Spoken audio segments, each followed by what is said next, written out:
This should be fixed now. Let me know if the gain is still massively overblown. I'll give it a face it. It's over. No, it's not over. It sounds better. Better now. All right. Well, I'll just edit out the entire intro. How about that? I thought I did pretty good with the intro as well. Talking about. Anyway, how's it going, guys? We'll just start the stream from now. How's it going? Happy Halloween, ladies. We've got some Balldo verse updates in the never-ending SPERGATOry. That is the ongoing Balldo bunker drama with the HRO, which I believe is continuing until please mute. You sound worse now. God damn it. It was good. Intro. You scuffed it. Oh my gosh. I don't know, guys. Anyway, as long as it sounds good. If it sounds good, press 1 in chat. I'm just going to continue because now the chat's trolling me and I don't know if it actually is better or not. Anyway, while we wait for the chat to report you, fun Halloween updates. Fun Halloween updates. I went out for Halloween last night. This is incredibly based Hollow Knight Colin costume. I didn't even notice this person sitting sitting over here. So that was pretty cool. We got some Halloween costumes from Anissa and iDubbbz. You can see here, iDubbbz is dressed as a homeless, clothless, destitute house slave, which is very fitting. Very, very fitting. JD Vance had a pretty good Halloween costume as well. I thought I would share that with you. How about that? Okay. There you go. He even dressed up and did like the little meme twirl and everything. There you go. All right, back into the Balldo-verse stuff. Now, where to begin? The ongoing thing. Actually, I guess there's a couple things I want to talk about today. We're going to go through some clips. I'm going to clarify some statements. We're going to have a look at the HRO. And we've got a fun little Halloween mystery, as there is a new member of the Kiwi Farms that is a very entertaining person. So you can look forward to that. All right, so this suit, the origin of this suit. The HRO with Aaron, this is the harassment restraining order that Aaron has against both Nick and Melton. It seems will continue for another month or at least. Something like that. Because they had until, I believe today, 4:30, to actually settle this out. The judge basically said to them, look, you guys got to sort this shit out. It's ridiculous. Come to a mutual agreement or we'll make a new court date. Now, of course, it seems that wasn't the case. It wasn't the case. But this has been going on for weeks, months. It's the third time, I believe, which is basically unheard of, as I understand it. There was a new drop on the, where is it? Let me see. Where is this? Here we go. A new page from Minnesota Public Records. They can see this is from, I believe, Aaron's lawyer to the judge. Dear Judge, as the court is aware, the hearing was held on the 24th of October, and I believe this is this is the fit check from the 24th. You can see there he's trying to show that he's much cooler than Aaron, the man that is the worst devil in the Dabbleverse apparently, but was still good enough to let him bang Kayla. Interesting choice. Let's see. The court will further recall the parties and the council spent a considerable amount of time attempting to reach a resolution in this matter, although final resolution was not reached at that time, and it was our impression that the parties were in a favorable position to reach the final agreement this week and provide a written memorization of the agreement to the court. After the conclusion last Friday, settlement, it was brought to my attention that Mr. Rekietalaw was actively divulging information to Mr. Melton while Mr. Melton was holding his live stream. Now, this is the Nobody Likes Onions podcast, and he received a text during the stream, and he said he could absolutely not share it. The podcast was titled the NLO Special Morning Friday Court Report. Further, while the parties were diligently trying to resolve this matter, Mr. Rekietalaw drew a doodle. Oh my goodness, the doodles in court. Resembling my client, Dorkbert Goes to Court. This doodle was also shared by Mr. Melton during another podcast Mr. Melton co-hosted on Friday. Although we do not fully know the extent of the information about Mr. Rekietalaw shared regarding last Friday's discussions, it is our understanding information may have been shared with others as well. Yes, because they keep all the Dabbleverse people are sharing all the deets and all the gossip about Aaron in their little gay discords, and I just don't understand it. People have tried to explain this to me multiple times, but I don't understand the intrigue with Aaron. My client and I spent nearly an entire day earnestly attempting to reach a final resolution. However, based on Mr. Rekietalaw and Mr. Melton's aforementioned conduct, we find respondents' efforts to be disingenuous and suspect. Yes, it's very sus. Thus, we no longer feel that further settlement offers efforts will be fruitful, and we respectively request that the court schedule a meeting with parties and counsels. Now, unfortunately, I would say that this is another win for the toe. I don't know how he keeps getting away with it. Because every day that this HRO is in place is another win. Because it's another chance for Nick to violate this order. And if he violates an HRO, most likely that'll break his probation and he'll have to go to jail. Now, will ultimately this HRO stand? I don't think so. I think that's the running theory as well, that nobody really sees this like standing up in court. But it seems that just based on Nick's complete faggotry, the judge may have no option but to grant this. So we'll have to see how this turns out. As you can see, wait, let me see. Where would I want to go into next? I have 2 of these instances open. All right. Actually, I guess we'll go to the clip of Sean. Where is it? Sean. Oh, you can press F in the chat for Sean as well, because he got his channel striked by, I don't know, like what happened to Sean's stream? He was like streaming and it got removed for community guidelines or something, which it seems like it was Lego or something. I don't know. But you can press Fs in the chat for Sean. Trucker Rob also said, well, howdy. Well, thank you for the 5. Much appreciated. How's it going, Trucker Rob? All right. Make sure the audio is working on this one. Otherwise, I'm going to get real shit for it, eh? Real quick, guys. I know some people were wondering. Apparently, the HRO hearing for Nick and Aaron and Patrick Melton is still fucking going, which I am completely baffled. How a fucking protection order hearing, we're now going into like the 3rd day of evidence on one part of it. I just don't know. I don't get it. I don't really get how they can do this. You know, they really want the judge to know how much goo they ate from each other and how much gay sex they've had with each other, I guess. A lot of it was behind closed doors. You know, apparently Nick drove the Mustang there. Now, there's some fun little details in this. We might actually have to bring this into the crime lab. Now, I'm not like a car person. I'm not like I know how to drive, despite what the chat says, but I don't like drive very often. All right, so you can see here, there is some fun. What happened here, Nicky boy? What happened here? Oh no! Oh no! What happened? What happened, Nick? Now you can see this is the Law Pope plate as well. BP told me that you drive like shit. He's never seen me drive. I drive perfectly fine. Okay. And I believe that some people, like I said, I'm not a car person, but people telling me there was some front damage as well, but I'm not like an expert to tell, you know, if there's like a fender missing or something. But the question is, what happened here? What happened here? Maybe Nick was huffing gas while he was driving or something. Who can tell? Who can say? But fun details. He still has the LAPO plates. He apparently borrowed Kayla's pants to go to the hearing, and yeah, that. All right, here's that. We gotta get the zoom in on the fit check, because I believe Mama K was in attendance. She's the woman that has seen the body cam footage. Is this gonna load? There we go. Let's see. So this is what Aaron was dressed as. Perfectly normal. I mean, I don't know, like a purple shirt for a court. Probably wouldn't choose that. But he's like, this is my fit. Yes, compare. He really thinks this is cool. He really thinks that this is like absolute fire. I just don't understand how gay this man is. All right. And yeah, that's kind of it. That's all we know so far. That's all we know so far. Also, apparently, Patrick Melton was retarded enough to acknowledge that he was speaking to Nick. All right, I'm getting text from Nick Rekieta.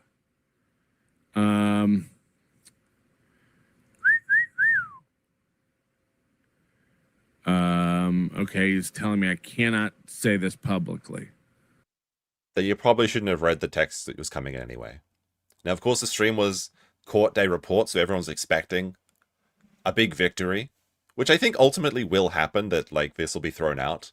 But you just don't know now, because they can't help it. They can't help but keep stirring the pot, keep doing their shitty little gay ops and shit. You never know. So I got an update, and I cannot talk about it. Which, you know, there was also, I also saw like there was a clip where there were people are saying like, well, how do you know what he got? Maybe it was a cooking recipe. Well, it's like he literally said it was an update and that he can't talk about it. So whatever. Speaking to witnesses that, you know, and all that you're embargoed through, or how that's going to work at your fucking hearing, that you've been cooperating with people. Apparently that had happened, so that was kind of retarded from them. But hey, whatever.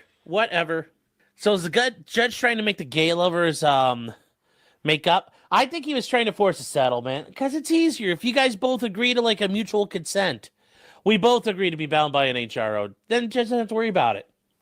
This is probably some of the gayest shit he's had to do in his entire career. Well, you think that, but it's only going to get gayer, I believe, because I think Nick just can't help himself. All right, what do we go to next? What is this?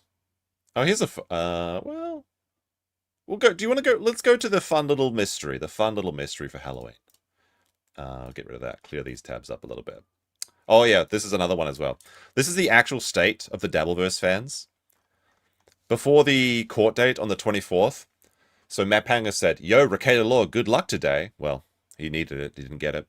"I hope that Judge Hammer smashes the toe. FYI, this is from his Monday rerun stream chat." So this is while Aaron was in jail.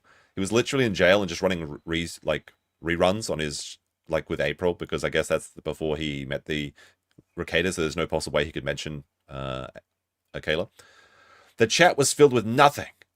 And nothing was being handled by the mods. I don't know if this is a violation." Like, they literally think that people talking in Aaron's chat is violations of his restrict. Like, this is the absolute spurgery that these people are down to. It's like, well, people said, like, it's an open fucking chat. And the actual comment that he's highlighted, let's see, "Nothing chat says affects him. It's in the stipulation. You're being T-tarded." So I guess he wouldn't want to be word blocked by saying retarded. They literally think you can just go into his chat and violate his restraining order. Holy shit. This is the lows that they have to fall to. All right. So here's our fun little mystery. This picture was posted on the Kiwi Farms.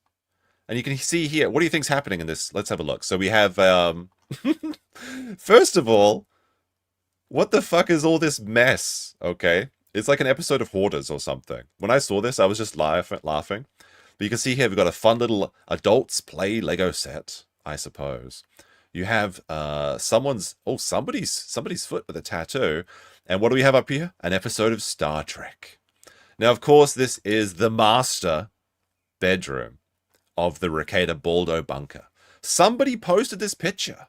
And this was a fun little mystery. I think it's been solved. But in a user naming themselves Star Trek, they posted a little poem. And I'll read it to you for Halloween. "I lay here on my throne in the empire of Balldo, where I rule with an iron fist. Tattoos are my armor, bestowed upon me by heaven.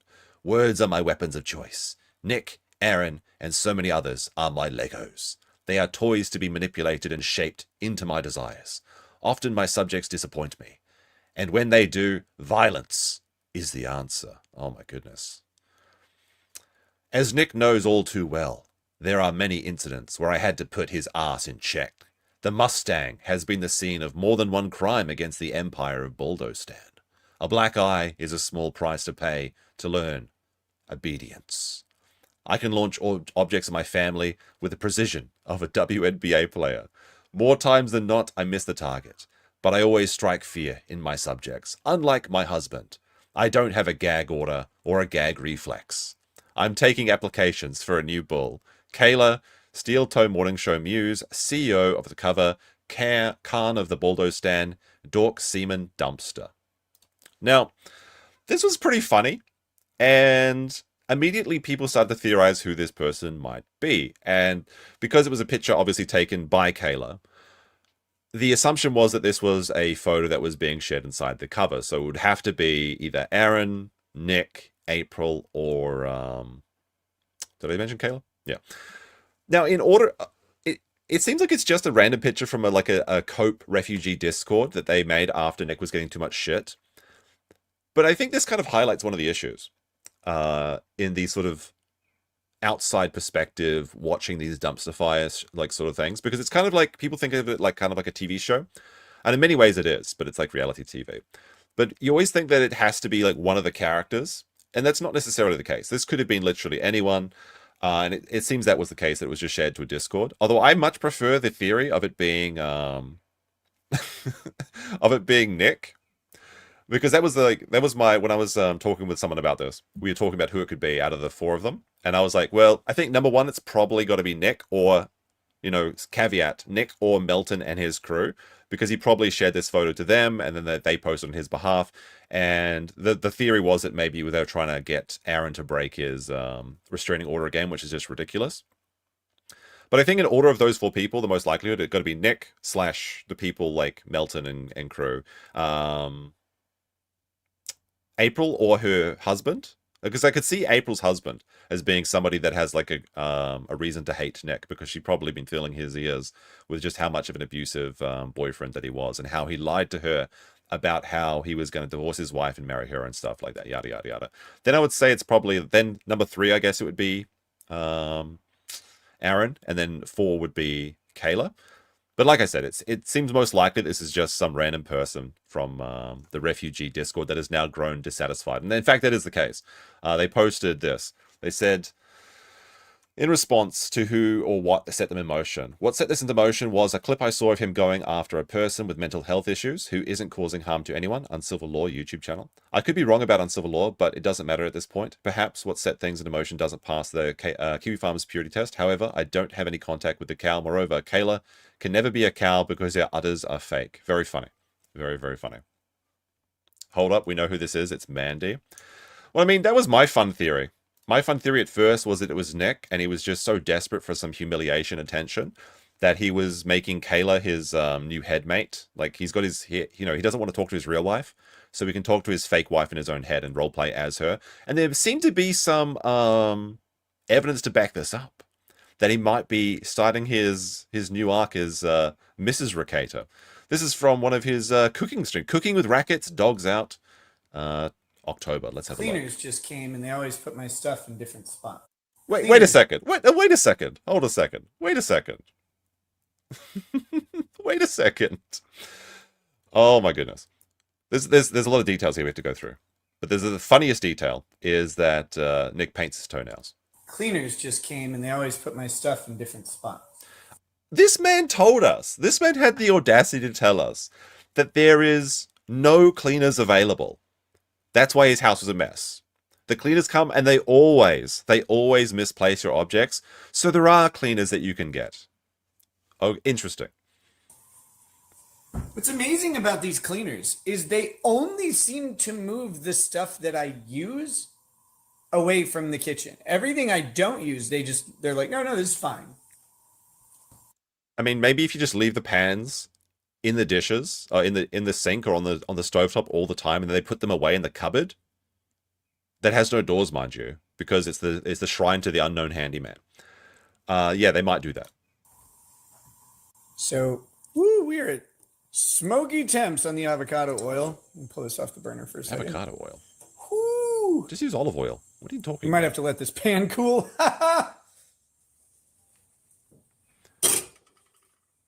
I'm not going to say that I'm like a master chef or anything, but with steel pans, isn't the point that you raise it to the temperature that it's so hot that you can put water on it and the water droplets start beating, and then you put the steak on so you get a nice sear? Am I wrong about this? We're going to try that again. Get this guy heated up. Shan't take too long. This pan is still rather warm. All right, let's go. Let's speed this up. Yeah, I know, you dumb thing. Shut up. Sorry, I had to yell at my smoke detector. I'm sure that's a lovely sound for you guys. Sorry about that. All right, I'm not actually going to watch him cook. I just want to see his gay toenails. Where are they? There it is. All right. Oh no. Oh no. Caught. He's been caught, chat. Let's zoom in and enhance on this one as well. Oh no. Let me see. Oh, why is this not okay, it's not zooming in. Hold on. All right, here we go. There we go. Got it. There we go. Perfect. Perfect. Look at that, chat. He paints his nails. He's truding out. The thing is, like, Nick was like locale of the year 2 years in a row. And I was thinking there's no way he can get the 3rd year in a row, but it looks like he's putting in his last his last-ditch effort before the end of the year. Or it's a crazy fungal infection. That could be true, too. That could be true, that he's... I think I choose to believe that he's tuning out. But I'll let the chat decide with it. And we're supposed to believe that Aaron ate the goo. Look, the reality is they both tasted each other's goo. It was a big gay thruple or quadruple, whatever. They're all sleeping in the same Minnesota King bed. Let's not pretend there wasn't some activity like that going on. All right. I'll see if there's anything else interesting here. This is why you should never, like, someone's asked me before the stream started, like, am I going to wear streamer glasses like that Nick's wearing or whatever? Like this. Streaming and reflections just don't mix, and nobody should be wearing glasses when they're streaming or having any reflective surface anywhere in the vicinity of a camera. It's just a bad idea. Try it out. No, it's literally toner. Like they're on even on the pinky toe. I saw it. It's really good. It's delicious, actually. Of course. Here's the steak, guys. It's got a nice, this is very much medium rare. It's overcooked. It's just ready to go. Hey, Rosie, come here. Is there like I think taste there's like test? one picture of it. Here we go. Here we are, ladies and gentlemen. I don't know, chat. Does this look good to you? He's tried to drip on the sauce like so it's artistic. It's like, oh, the plating, but it just looks like diarrhea to me. I guess it's a very efficient meal because it's going to look exactly the same going in as coming out, but. I don't know, this guy watched like 2 episodes of Googa Foods or something, and he thinks he's like the world's greatest chef. All right. Let's go to some cope and some seed. So you can tell that Nick's having a bad time when he starts coping in chat comments, and we have one here. A couple, actually. We have a couple. But one in particular... Oh, wait, this is not the one I wanted to show just yet. I think maybe it was this. Maybe it was this one. Yeah, it was this one. This is the first one. We'll go back to that one in a second. So let's see. How do you discover a place that people are already living in? This was in regards to someone was saying like Discovery of America. Are people this fucking retarded? It's discovered with respect to the person writing the history's perspective. Europeans wrote the European Discovery of America for their European audience. They weren't writing the books for the indigenous Americans. Okay, great. Now, response to these are very funny. He's on your side, Nick. He's implying the police couldn't have discovered that powder in your house because people already knew about it. Very true. Very true. How do you discover doing coke with your kids? This is the funniest thing. Every time Nick goes on the internet, is people who's going to remind him. Everybody's going to remind him. As they should. As they should. Now, I guess we'll go into this one. So, let's see. I was only going to highlight this one in particular. I was also seething that apparently Aaron couldn't name a fish restaurant. Okay. But this one is an interesting one because I have to clarify some things that I said as well. When has he hit anyone with a bare hand, Lamal, besides a woman? I find this very rich. I find this comment particularly very rich, as Nick is someone that has hit women and children himself, which you may be reminded because last Friday, was it last Friday? 2 weeks ago? I don't know, when was this? I had a very fun birthday stream. I drank a lot, and I said some very interesting things with when Kurt was there. I should clarify a little bit, okay? So here's what happened. I met somebody, and they were... these are the facts. These are the facts of the case. We'll say it like this. This person that I talked to was absolutely a part of... Well, a frequent visitor to the Rekieta household and was in a position to witness this event, and they witnessed what they told me firsthand. They said that while they were at the Rekieta house, they were in his room that was outside the streaming room. Now, several of the children were playing, and, kids become noisy. Nick, while streaming, left his streaming room and hit his daughter in the back of the head with a keyboard because she was being too noisy. So when everyone says, like, Nick doesn't hit his kids, it kind of makes me a little bit... I kind of get a little bit upset when he poses this line. That's probably why I said this, because I was very drunk. And, Kurt said that, like, well, he's a nice guy to his kids. He's not. He's not. Now, this was the same daughter that was the one that tested positive for the test with the hair follicle cocaine. And while I was drunk, I may have said their age incorrectly because I didn't want to say the name. I find it kind of odd and just kind of gross to name the kids in this. So that's why I was using those. I said like 7 or 8, but the one I mean was it was the one that tested positive for cocaine. Now this was before the cocaine arc and before the Imholtz were even on the scene. But I think that one of the things that I said during that stream was that it happened during the 24-hour stream. That's actually not a fact. That was my deduction because I did try and spend a lot of time trying to find the exact stream. I don't know exactly which one it was, but I believe it's around that time frame, around when that happened. They told me some other stuff that wasn't very relevant to the whole drug bust and everything. But there was one detail that they did tell me that I found strange.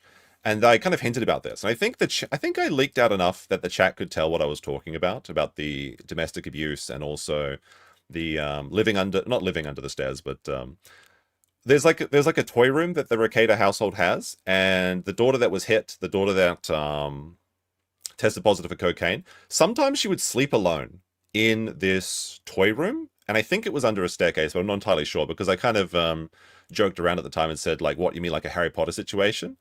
And the person that I was talking to was like, yeah, kind of like that. Now, to be clear, I don't think this is because of like they're abusing their daughter and throwing her in this cupboard and locking her in or anything. I think that maybe she's just like, maybe like kids sometimes like to have little adventures or whatever and like sleep in the lounge and build a fort and things like that. Maybe it's like that. But I kind of leaked that detail because I was hoping it would coax some other people into releasing more information, in particular like Minnesota Public Records, because they had this legendary 70-page document that never saw the light of day. My understanding is that document does exist, but they decided not to share it for whatever reason. But I was telling this story to another person because I did tell a few people the full details of the story. And when I got to the part about the sleeping in the toy room or whatever, this other person told me, "Oh, that's the happy room." So I don't know why it's called the happy room, but apparently that's one of the rooms. I guess it's just because they go there, it's their happy place or something. When Nick was sharing the shots of his raid on his house, there was a room that was full of like all like Legos and shit. I'm not sure if that's the same room, but it kind of looks like it. So maybe it's that. Did she get an invite to Hogwarts as well? We can only hope so. We can only hope so. All right. So that's the details, just to make sure that everything's clear. Okay, it didn't necessarily happen during the 24-hour stream, but I believe it was around that time. But Nick absolutely hit his daughter. I believe this 100%. All right. So that's that. There you go. Now you have a non-drunk segment of me sharing those details. Let me see. Don't need that anymore, I don't think. All right. Let's go into. We might go to this Adam Krigler thing in a second. We'll do this one. So let's see. This is how low that Nick has fallen. So he tried to stream again recently, but he could only go 15 minutes before he was forced to watch more Kurt's cooking. We'll be watching. But he did say one interesting thing. Well, it's not really that interesting, but we'll see. Tucker Carlson interview Nick Fuentes. I think there's a turning point happening within the Republican Party. You can like it, dislike it, whatever. I think it's wildly impactful and interesting. And I think this Tucker Carlson, Nick Fuentes interview is a big part of that. And we'll so Nick Fuentes is not relevant. It's not happening. See, I mean, I've had various little brushes with Nick Fuentes over the years, nothing major. We got swatted by the same people. Well, we have a clip from that from 3 years ago. Alyssa was good enough to link this in the comments. So let's see. Rekietalaw presents Nick Fuentes theme song. Leighton Fuentes. Uh-oh. What's the... It always makes me sad when I see the young Nick when he's like full of life. And now you've just got this like ghoulish little goblin. Fuentes theme song? What is it? Come, Hunter Fuentes, I'm looking for come. Where's your couch? Where's your bed? Where's your bed sheets and blankets? 'Cause I'm looking for your come. This didn't age very well, because now he was looking for cum in his wife's snatch from Aaron. That was the Nick Fuentes theme song. So, there you go. Something tells me that I don't think Nick Fuentes is going to be very open to talking to Nick. All right, back to this one. Trying to start a fight between us and stuff. That being said, like this is he and I don't really overlap that much. And for a long time, I had said I wasn't really interested in interviewing him. Yeah, because you had nothing to gain from it. Because you're at the top of the world. You had 100,000 people watching your trial streams. Why would you talk to a weirdo like Nick Fuentes? You don't need to court the gropers if you're successful. I'm a little more interested now. I don't think. Yeah, because you're irrelevant. You're trying to find anything to make it work. Want to there's no reason he particularly should. I'd give him a fair shake, but what I mean to say by that is he's more interesting to me now as a political figure. That his ship is being turned by the tides, so to speak. I mean, one, he's modulating and moderating himself a little bit, and I think that's interesting. And it's something that has to be done. That also being said, he's probably been mischaracterized. Everybody is. No, he's a cum hunter like yourself. And he's now having the opportunity to speak about it. And I think really the Charlie Kirk's death is the trigger point in this. And for multiple reasons. So, he's becoming a much more interesting figure from that perspective, and he'll be neat to watch as things go on. I mean, he might terrify people and stuff like that. Nobody's afraid of Nick Fuentes. He's a laughing stock. That's fine. Like, his entire brand is so ridiculous. He's trying to be the Mexican savior of the white race as a Catholic cum hunter that's always watching like tranny shows. What is his brand? The Cat Boy Ranch or whatever? Like, I get it. When I say neat to watch, please don't think I'm minimizing or making trite his influence on American politics and what it means. It's just there's nothing I can do about it, so I'm just going to watch. That's what I mean. Anyway, so we'll be watching that interview. I'm curious to see what he has.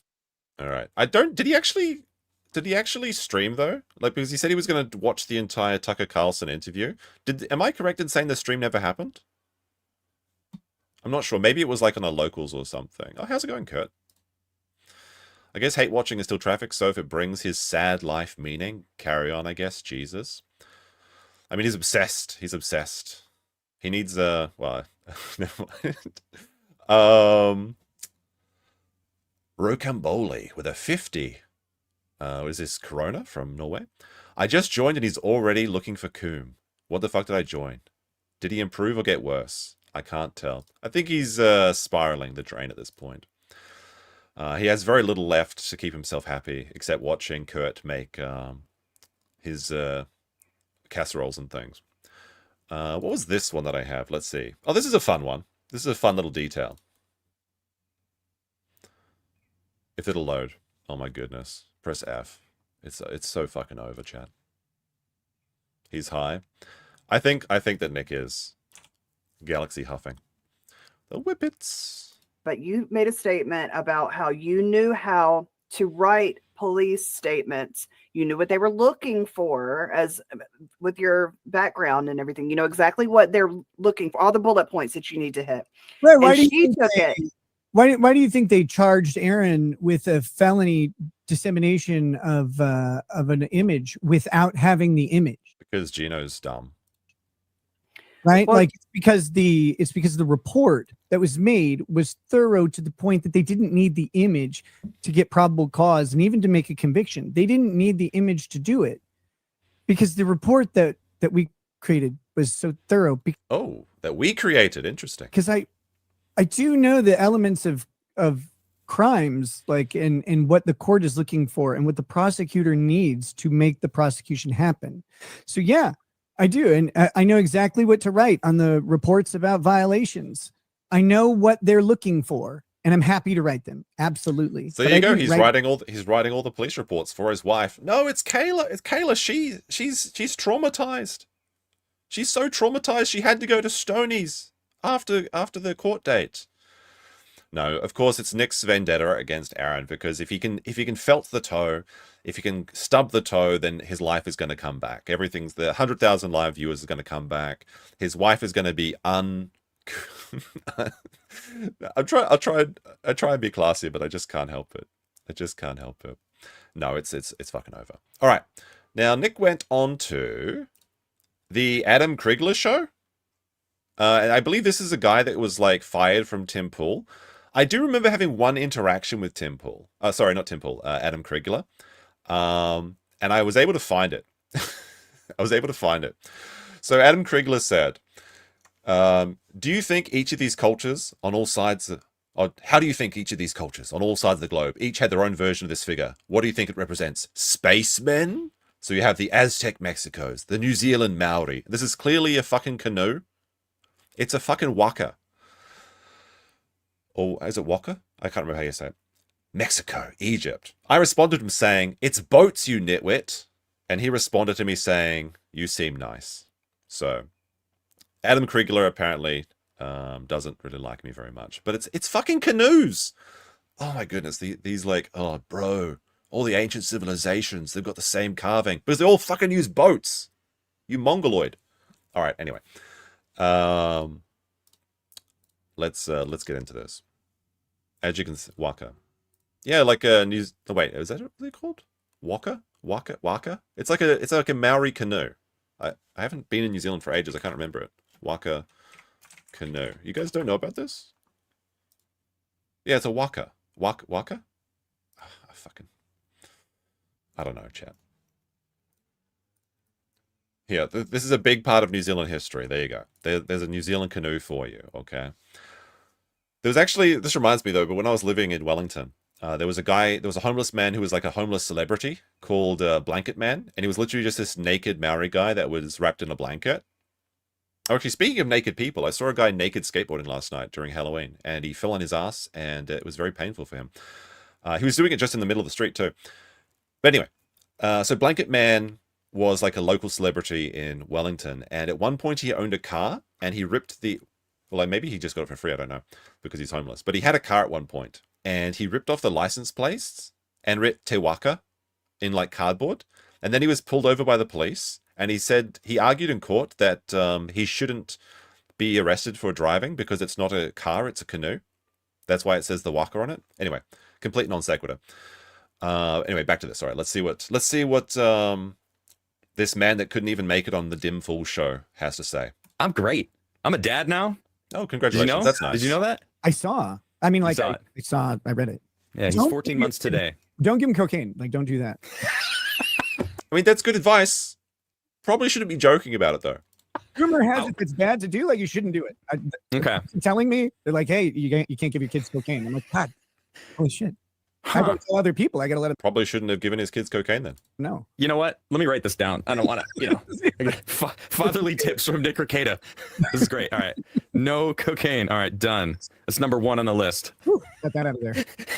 Shit, I was worried that you were gonna fall into that trap really early, and it's like, no, you gotta wait till they're a little older, but still, you don't. Don't do What's that. the appropriate? Yeah, just lean into the joke. Lean into it. Laugh about it. Mind you, like, Kayla did talk about doing drugs with her kids on one of the cringe shows that she was on. Age range that you have the conversation? It kind of depends if the government tells, if the government tells your kids that you're doing a bunch of drugs, then you have to have that conversation a lot earlier than planned. Right. Yeah. My kids had no idea. They had no idea. Do you believe this? Oh, the kids had no idea. Oh, the kids have no idea. Like, you have 4 adults constantly high throughout the day that they can't even wake up and take their kids to school without a bump. And the kids just had no idea they were doing cocaine. Why the fuck was April and Aaron in the house? They had no idea about the swinging. They had no idea about anything. This is like... Look. Every child is aware of what's going on in their house. Because it's simple. You just have to think about your own childhood. Do you remember when your parents were trying to hide things from you and it was so obvious? Oh, no, we weren't fighting. We weren't fighting in the car. We go out to the car and just talked with the radio turned on. No, of course they fucking know.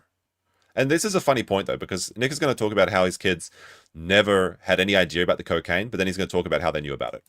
later About on. any of it. They're not. They were homeschooled and stuff, so they weren't overly exposed to something like the DARE program. But they were overly exposed to drugs. What do you mean? Oh my goodness! I put my kids. I homeschooled my kids to protect them from the degeneracy of the outside world. But then you brought the degeneracy into your house. You brought the swinging into the house. You brought the drugs into the house. Well, they never had the DARE program that encourages kids to do drugs. You gave them. They fucking tested positive. Oh my goodness! The audacity of this man. Which the DARE program teaches kids how to do drugs. It's the funniest. Right. That's ever. Pretty funny. It's so true. My kids had no idea, about anything involving any drugs, and I was like, "How do you guys not know any of this, at all?" It's because when you don't want to talk to your parents about something because it's an awkward conversation, you pretend you don't know. Every child has been, well, not every child, but most children get sat down by their parents at some point and they have the birds and the bees talk, right? And you're like, do you know what sex is? And it's awkward. You don't want to talk to your dad about that. So you say no. And then obviously you do fucking know. That's what's happening here. Oh my goodness. This man spend any time with his kids? Does he have any idea about this? No. Oh wait. He's You literally didn't just go to lying, DARE. yeah. If you went to DARE, you would know how to do cocaine, Right. you'd know how to do heroin, you'd know how to do weed, you'd know how all these things came about. And they don't know any of that. So that was funny, though. Funny, not really, but how the government told my kids, they're like, "Oh, don't you know that your parents are doing this?" It's like, I've worked so fucking hard to keep that away from them, and you Mhm. Clearly you didn't, because your daughter tested positive for cocaine. just bust the door down. And now my kids just make fun of me for it, so that's okay. So he's even being bullied by his kids. Oh wait, there was a clip I wanted to show, but I forgot. Maybe somebody can find it for me. There's a clip where Nick talks about his kids are literally being bullied for his actions in school now. Maybe I can find. Maybe I know the clip now. I That's forgot to a look it up. good attitude of them. I It's on mean, Alyssa's so channel. how did it even come about that anyone knew that? Why did they bust your door down? What led to that? A couple things. We'll never know the full story, and by we I mean Okay. I won't. Nick is absolutely seething about this fact, by the way. He wants to know who ratted him out so he can exact his punishment on them.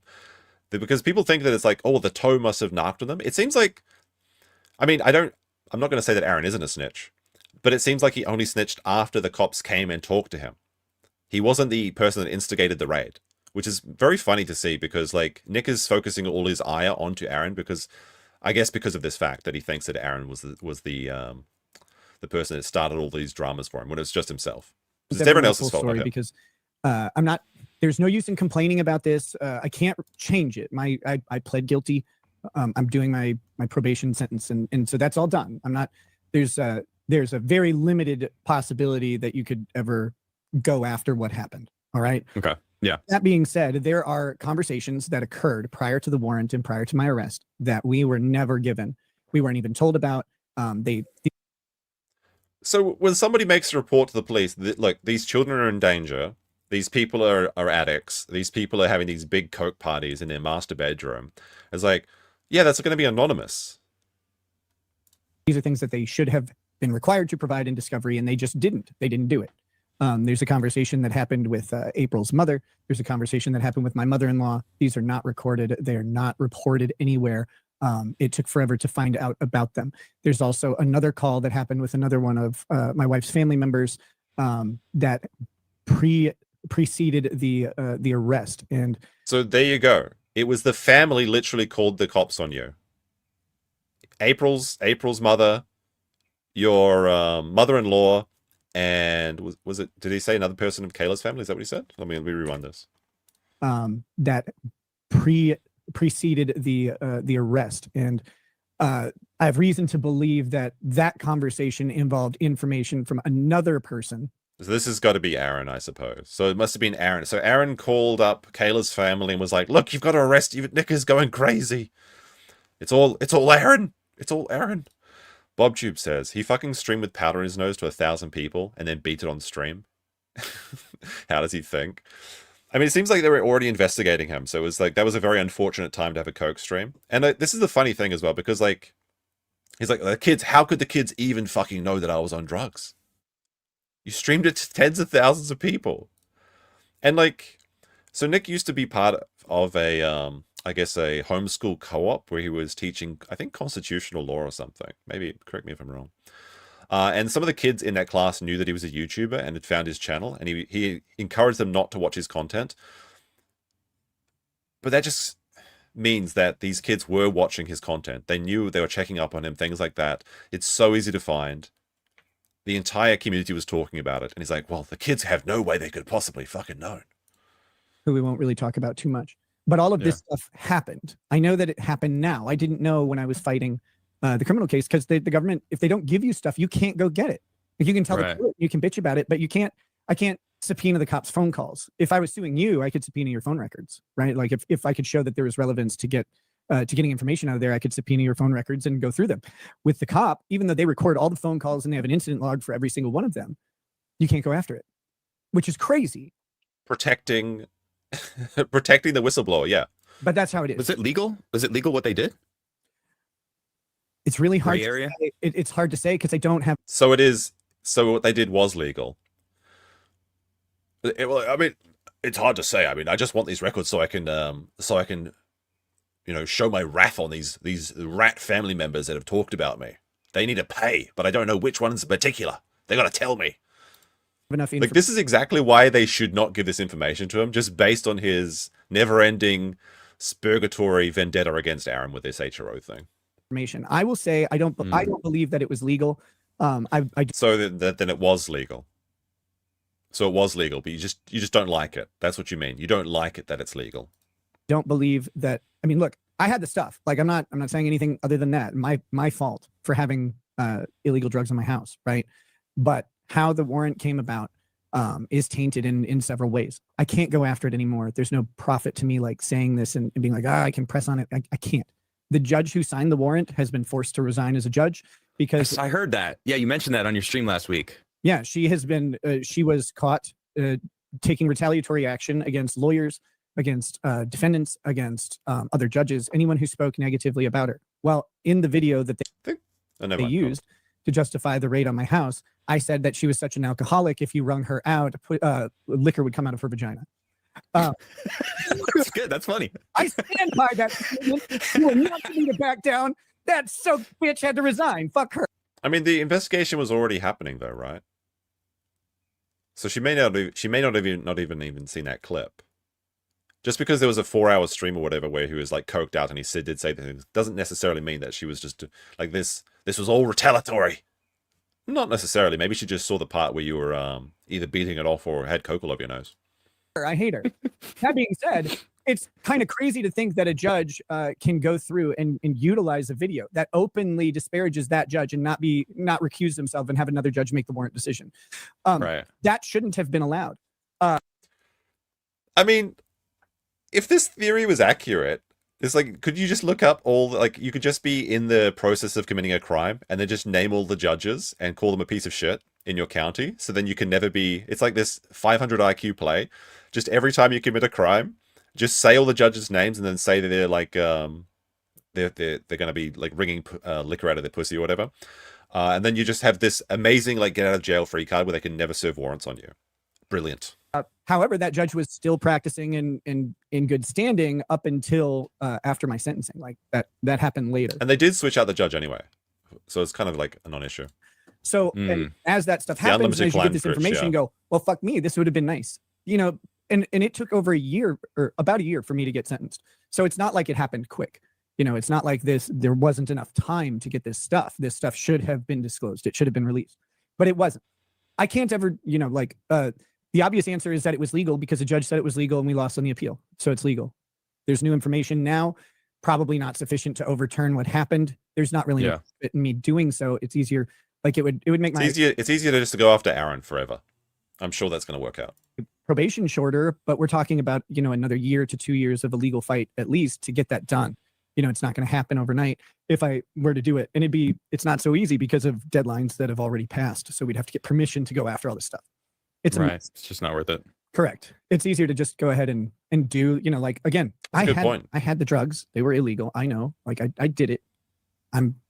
I was perfectly content fighting to preserve as many of my rights as I could and make sure that I was given my opportunity to be heard. I had it. but I was also perfectly content going, okay, like I did this. Now I face my punishment. I don't agree that the punishment should exist. It's not easy because he's poor. Maybe the parents, the trust fund got switched off for any legal actions against the state. They're like, okay, you can have one lawsuit against Aaron as a treat. That's all we're going to pay for. I'm morally ambivalent on drugs. I don't have a moral problem with them, but society has a legal problem with them, and I should have taken. I'll probably get some shit for this, but I kind of agree with Nick on this point. I don't have a moral problem with drugs, provided you're using them yourself and not giving them to children. I think that this is one of the things with freedom, is that you have the freedom to make bad decisions. The drugs, alcohol, smoking, you can destroy yourself. It's stupid. You shouldn't do it, but you can. Now, as long as you're doing this without hurting everyone else, I don't have a problem with it. But this is the issue, is that Nick was incapable of doing these things without hurting other people, which is why he hurt his family while he was doing them.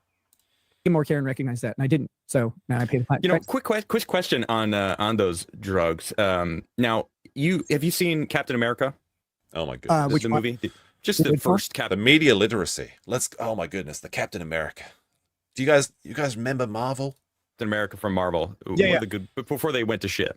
Right. So he takes the true or the super serum, and then he's realizing, or Bucky dies. I think it's one of maybe the next movie, and he's trying to drink and he can't drink Get drunk. because his metabolism's so strong. So with having such a large nose, do you have to like intake more to like offset the size of your nose? I told him, it's not my cocaine, it's everyone else's. That's wild. In the tri-state area, I just breathe in and it happens. It's not Just it just ends up in I thought Nick's nose was big because air was free, but okay. your room. I sneezed and anyway. Well, every time I sneeze, there's a nor'easter. Yeah. Oh, and then it blows out, and then it gets in the hair of the kids who are playing in the other room. Right? We figured it out. We figured that out. Not really, because it wasn't cocaine that was found on the hair. It was a metabolite, which means it had to be metabolized inside the body. Figured it out. I knew it. That brings us to the next obvious question. This test that Okay. came out. Interestingly, Yeah. Explain this. the test itself has not come out. Yes, it was leaked. Much to your chagrin. The test itself is Never. correct. The results of the test are contained inside an order, and the order. The question that the court was answering with that order was: should the kids go back into the house, or should they remain outside of the house for a longer period of time during the emergency removal? The problem that the county had was they didn't have anything to justify the kids being outside of the home. And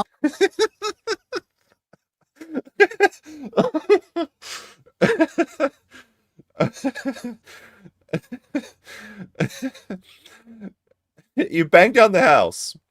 You find a family living in squalor. You find two chicks in a master bedroom with drugs out on the table at 9 a.m. on a fucking, I don't know, was it a Tuesday? I'm going to say it was a Tuesday. I don't really know. The kids are hungry. They're smelly. They're dirty. One of them tested positive for cocaine, but the kids had, the cops had no right to take away the kids out of there. Like, maybe it was a good thing. Like, you say that the government's bad. The government's like shouldn't be controlling your lives. Looks like the government's intervention in Nick's life has only improved his life thus far. He may have been dead if they didn't raid him that day. Honestly, like the way he was going, holy shit. Some of those streams, I'm surprised he made it to the end. I'll leave it. Or taken in the first place, I think. Yeah, the reason they took them is because when there's drugs in a home, they take kids. I don't think that that's appropriate. I don't believe in the state. Well, I mean, he thinks it. No, never mind. Being a useful addition to the lives of children in general, Right. but that's a personal sort of bias. Wait, what do you say? Replay that. It's appropriate. I don't believe in the state being a useful addition to the lives of children in general, Right. but that's They literally improve your life. You've got a cleaner now. Your house is not being dirty all the time, only some of the time when the cleaners go away. personal sort of bias. That being said, the state will automatically remove children if there's drugs in the home until they're sure Probably that a there aren't good drugs in the home. Well, Probably we a wanted good to get after it happened, they took everything, and then we went through and got the house like completely cleaned up and made sure there was nothing left around, right? Like in a jacket pocket Yeah. or something, Sure. which could have happened. This is a key detail. Had to make sure that there was no possible drugs lying around, like in a jacket pocket, for example. Okay, so there were drugs lying around the house was a common thing? Okay. Thank God it didn't. That being said, all they did was they Wait, thank God it didn't? So it was an actual risk. The kids could have just stumbled on drugs anywhere in the house.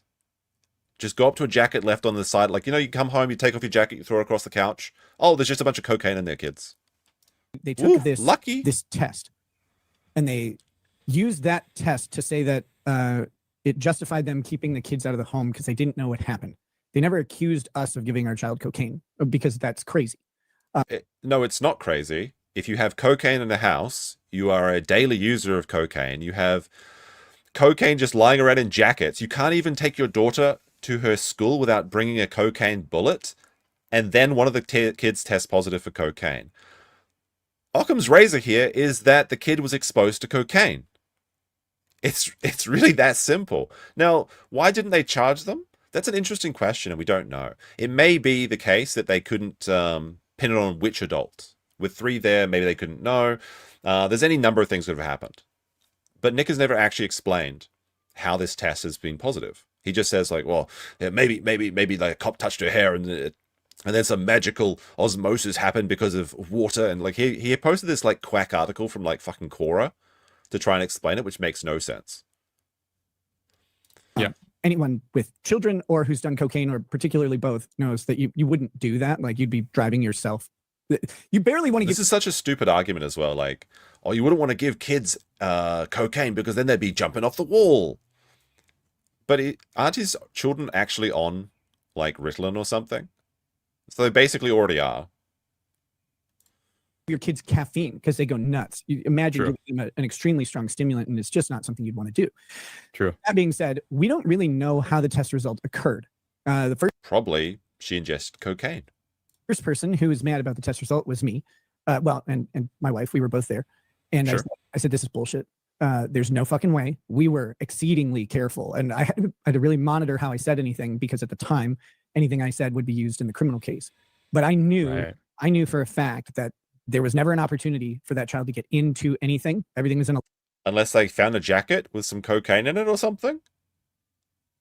locked safe, and that locked safe came with me when I This is one of the biggest lies that Nick tells, and it really goes to show you how he can't. It's only been 10 minutes, and he's already lied once, or not more than once, but like he's lied multiple times. But just look how obvious this is. never an opportunity for that child to get into anything. Everything was in a locked safe, and that locked safe came with me when I left the house. If this was true, how did the cops find the safe when you weren't at home? It's like, oh, the kids could never have gotten into the drugs because it was in a log safe and it always came with me. I was risky bringing it around. Except it wasn't with you the day that the police showed up. Holy shit. It's like, can't even go a fucking few minutes without lying. I never wanted I didn't want us to get swatted and have something happen while like the babysitter's there with the kids or anything like that. Right. So I had it with me. It was a big personal risk because, like if they search your car or whatever, but that Right. to me, that's way more important. Like I'll take the risk rather than put it on my kids, obviously. Except when he was actually pulled over while the safe was at the house and he had a cocaine bullet in his pocket while he was being pulled over, he threw it into the car with his daughter alone. I believe he actually mentions this in this clip as well, but not the most careful guy. Same thing, he like dropped a cocaine bullet near Aaron's daughter, right? According to Aaron, allegedly, anyway. And there's just like coke lying around in jacket pockets. So you're not so fucking careful then, are you? And also, people on drugs don't make the best decisions. Okay? People that are drunk don't make the best decisions. I can tell you that for sure. So, like, even if you're like talking, like, even if this hypothetical situation where he's super careful, all that goes out the window the moment you start taking drugs, because then you start doing stupid shit. Like, for example, when Nick just said that not just when he just said, but Nick said previously that he took a bunch of, was it ketamine by mistake? And then he just passed out and fell down on the floor and he was like in the K-hole. Oh, what if the kids walk in like, oh, Dad, can you fucking make us some SpaghettiOs? Oh, wait, he's just naked drooling on the carpet because he took a bunch of ketamine by mistake. Oh yeah, like there's no way the kids got into these drugs. Holy shit. I asked them immediately. I said, we want them to redo the test. And they said, no, they wouldn't do it. And at the According time, to you. we didn't have custody of According to you. our children. We didn't have legal or physical custody of the children. We were not able to get that test done. I don't believe this, but I think that Sean has said that this is actually correct, that they wouldn't be able to get it retested. But if the kids were in foster care, but the foster care was the grandparents. Since they're family members and they could visit them, they had visitation rights, right? They could have gone to visit their children and taken their daughter to get retested if they really wanted to. That's my belief. I mean, there's like a 90-day window for these tests, allegedly. And he got his kids back after 67 days or something. So he could have tested them if he wanted to. He chose not to. I mean, he had to get himself tested, every other day while he was on probation. But he couldn't just get one of these tests done. I don't believe this story stinks to me. I don't believe it for a second. Bob Job says, didn't Nick say he has ketamine and weed prescription? Seems like a responsible parent. I think I remember this. I think he said that he had a ketamine prescription but he wasn't using it. But that he was going to start ketamine therapy. Kayla's the weed one in their I guess duo now. They've lost April. She was always doing CBD gummies and shit. And she literally talked about smoking weed with her kids when they get older. But I guess they couldn't wait for that. We weren't able to see them without supervision at the time. And if we had somehow taken the kids and then taken them to the testing facility, they would say, no, the county has legal authority to make this decision. Wait, hold on a second. To the testing facility, they supervision. We were not able to get that test done. We weren't able to see them without supervision at the time. And if we had somehow taken the kids and then taken them to the testing facility, they would say, no, the county has legal authority to make this decision. What? The county controls all drug testing? Isn't there private drug testing you can do? Surely in Minneapolis you can get a private drug test. Well, people get drug tested for just jobs all the time. Every day people get drug tested. What do you mean? This story does not sound... Is this there's no fucking cleaners in Minnesota that can come and clean your dirty ass hovel? This is ridiculous. There's no cleaners. Oh my goodness, these damn dirty cleaners. Rats keep moving my pan while I'm making my slop. So we couldn't get it retested. That was our first thing, is because we wanted to find out what happened too. Right. We don't know. I have a guess. I have. Okay. This is a complicated issue for two reasons. One, you don't know what happened, and two, the only guess that you can come Maybe you would know what would happen if you weren't constantly high on drugs. up with is the best evidence that you have, but you have no idea if that is the correct thing. The best evidence that I have and can actually reasonably put together is He seems that stressed the way he's rubbing his face. a police officer, not nefariously, during the raid, did use gloves that were touching cocaine and touched my child's hair. Mm. That happened. I mean, this may have happened, but this is not how the test works. It's not testing for cocaine. It's testing for the metabolite. Now, Nick had some article, like I said earlier, from Cora, that said that under certain conditions, hair exposed to cocaine in boiling water or something, can replicate these metabolites. But it's not something you can actually... It's not science because you can't replicate it in the lab. So it's just one crazy doctor that was doing a bunch of cocaine tests and was, I guess, hitting on all the nurses. I'm not even joking. We went through this in a previous stream. He was literally talking about how he was wanting to fuck all the night shift nurses or some crazy shit, and they were crazy cocaine-fueled parties. That's the one guy that Nick has to support this theory of the head-touching thing. It's much more fucking likely that they were just exposed to cocaine in the household. And I have it on video. You do. Yes, I have all of that. And again, he was not being nefarious. My child she was about to leave with her grandparents, and she wanted her iPad. So she went into the house like she normally would and started walking to go get her iPad. Well, they didn't want her walking up on another, I assume they didn't want her walking up on another officer or maybe disturbing some other area of the house where they were looking for stuff. So he just gently, like, he grabbed her and said, "Sweetie, you need to wait." And he just had his hand on her hair. Nothing special, nothing crazy about it. He wasn't trying to do anything with it. That's the best evidence I can come up with. The most likely outcome or the most likely cause is a lab error, something like that. But Now, this is a possibility. It is entirely possible, but very unlikely that it was a lab error. But you see, didn't they do the test multiple times? Nick went out, like, one of the previous copes that Nick was saying is that these tests have a failure rate of like 20%, and he has 5 kids, so that's how one of his kids tested positive.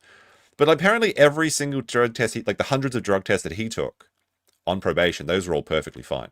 Those are all 100% accurate. But the ones that they're just this one time, oh my goodness, how unfortunate, how unlucky.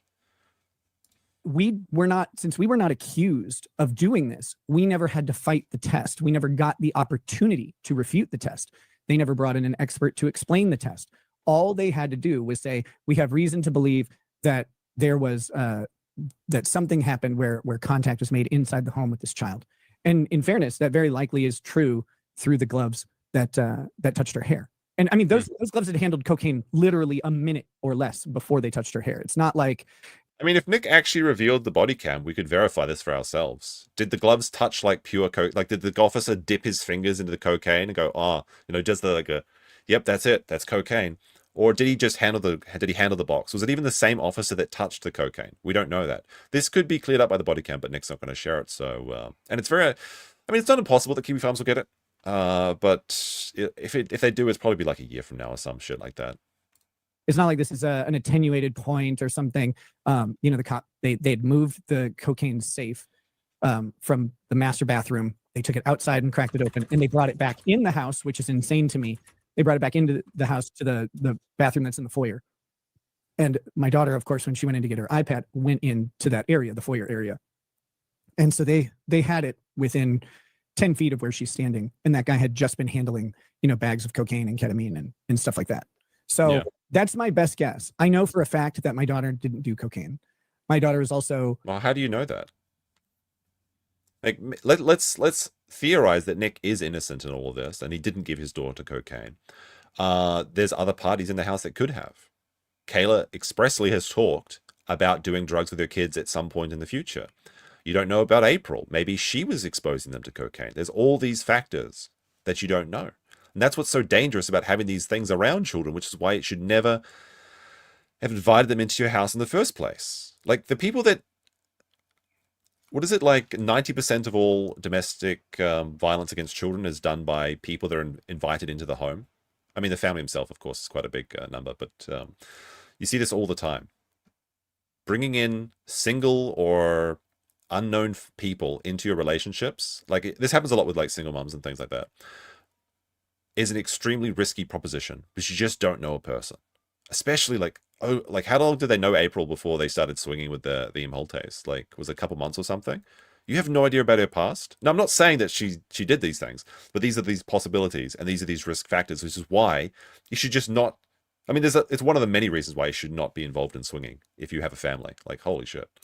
Despite the fact that our children are homeschooled, my daughter's around adults all the time. Tons of activities. That's the problem, though. She's not going to go buy the coke herself. She's going to have to get it from the adults. That's not a good thing.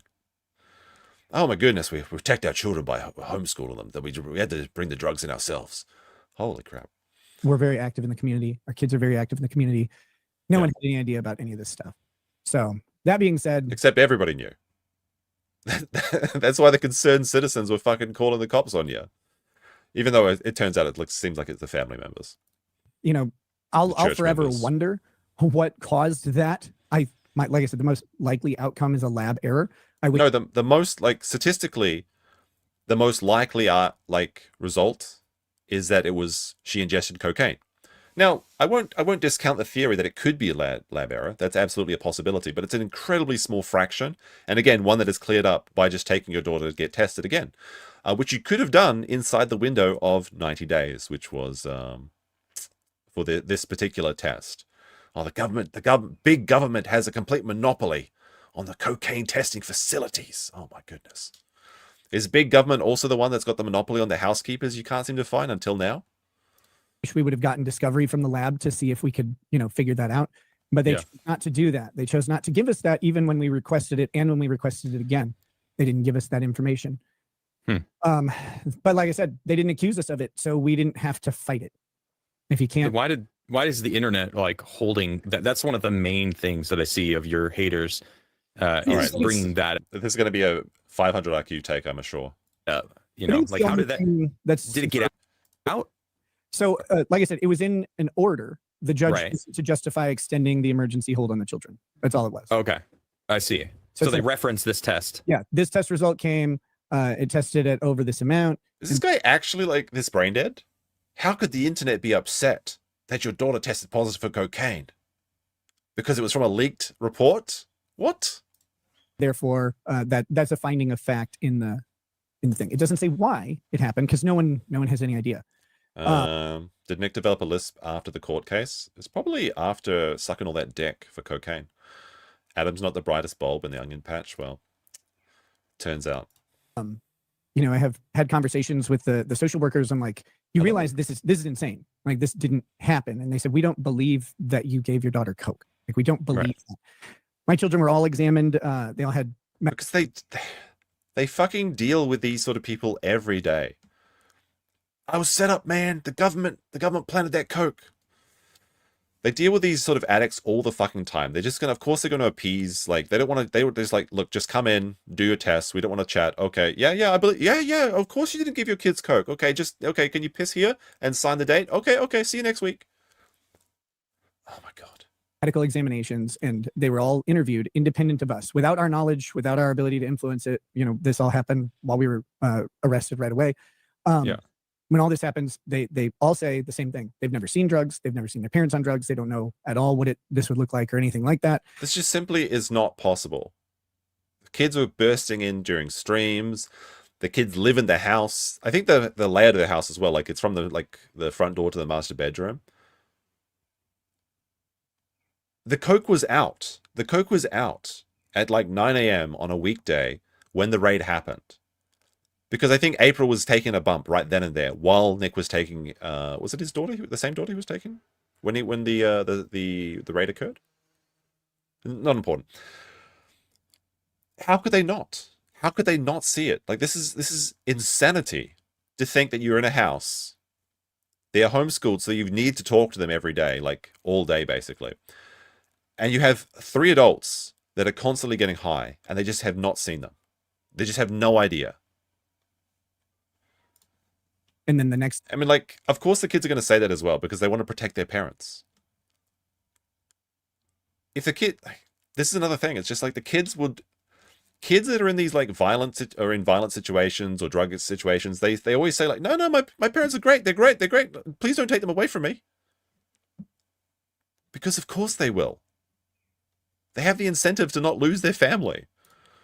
Thing. Yes, free stunning. Free stunning. Their medical... records, or not their medical records, their medical test results were all completely normal. Like these are all normal kids. They don't have any signs of any sort of drug use or anything like that. So yeah, except for the cocaine in their hair. What? Now I'm just left with it. There's nothing I can do about it. At one point, I may put together a whole presentation on it. That's been complicated quite a bit by people trying to get the body cam footage. I wanna see this fucking PowerPoint presentation. It's going to be like, what the OJ one? Like, If I Did It by Nick Rekietalaw. Because the video that shows it is body cam footage. And, people are trying to shows the officer grabbing or holding back your daughter. Okay. Yeah. Because, obviously it happened during the raid. So it's caught on the body cams of a couple different officers. But, until that's resolved, I can't release any of the body cam stuff. It's in the realm of an ongoing legal dispute.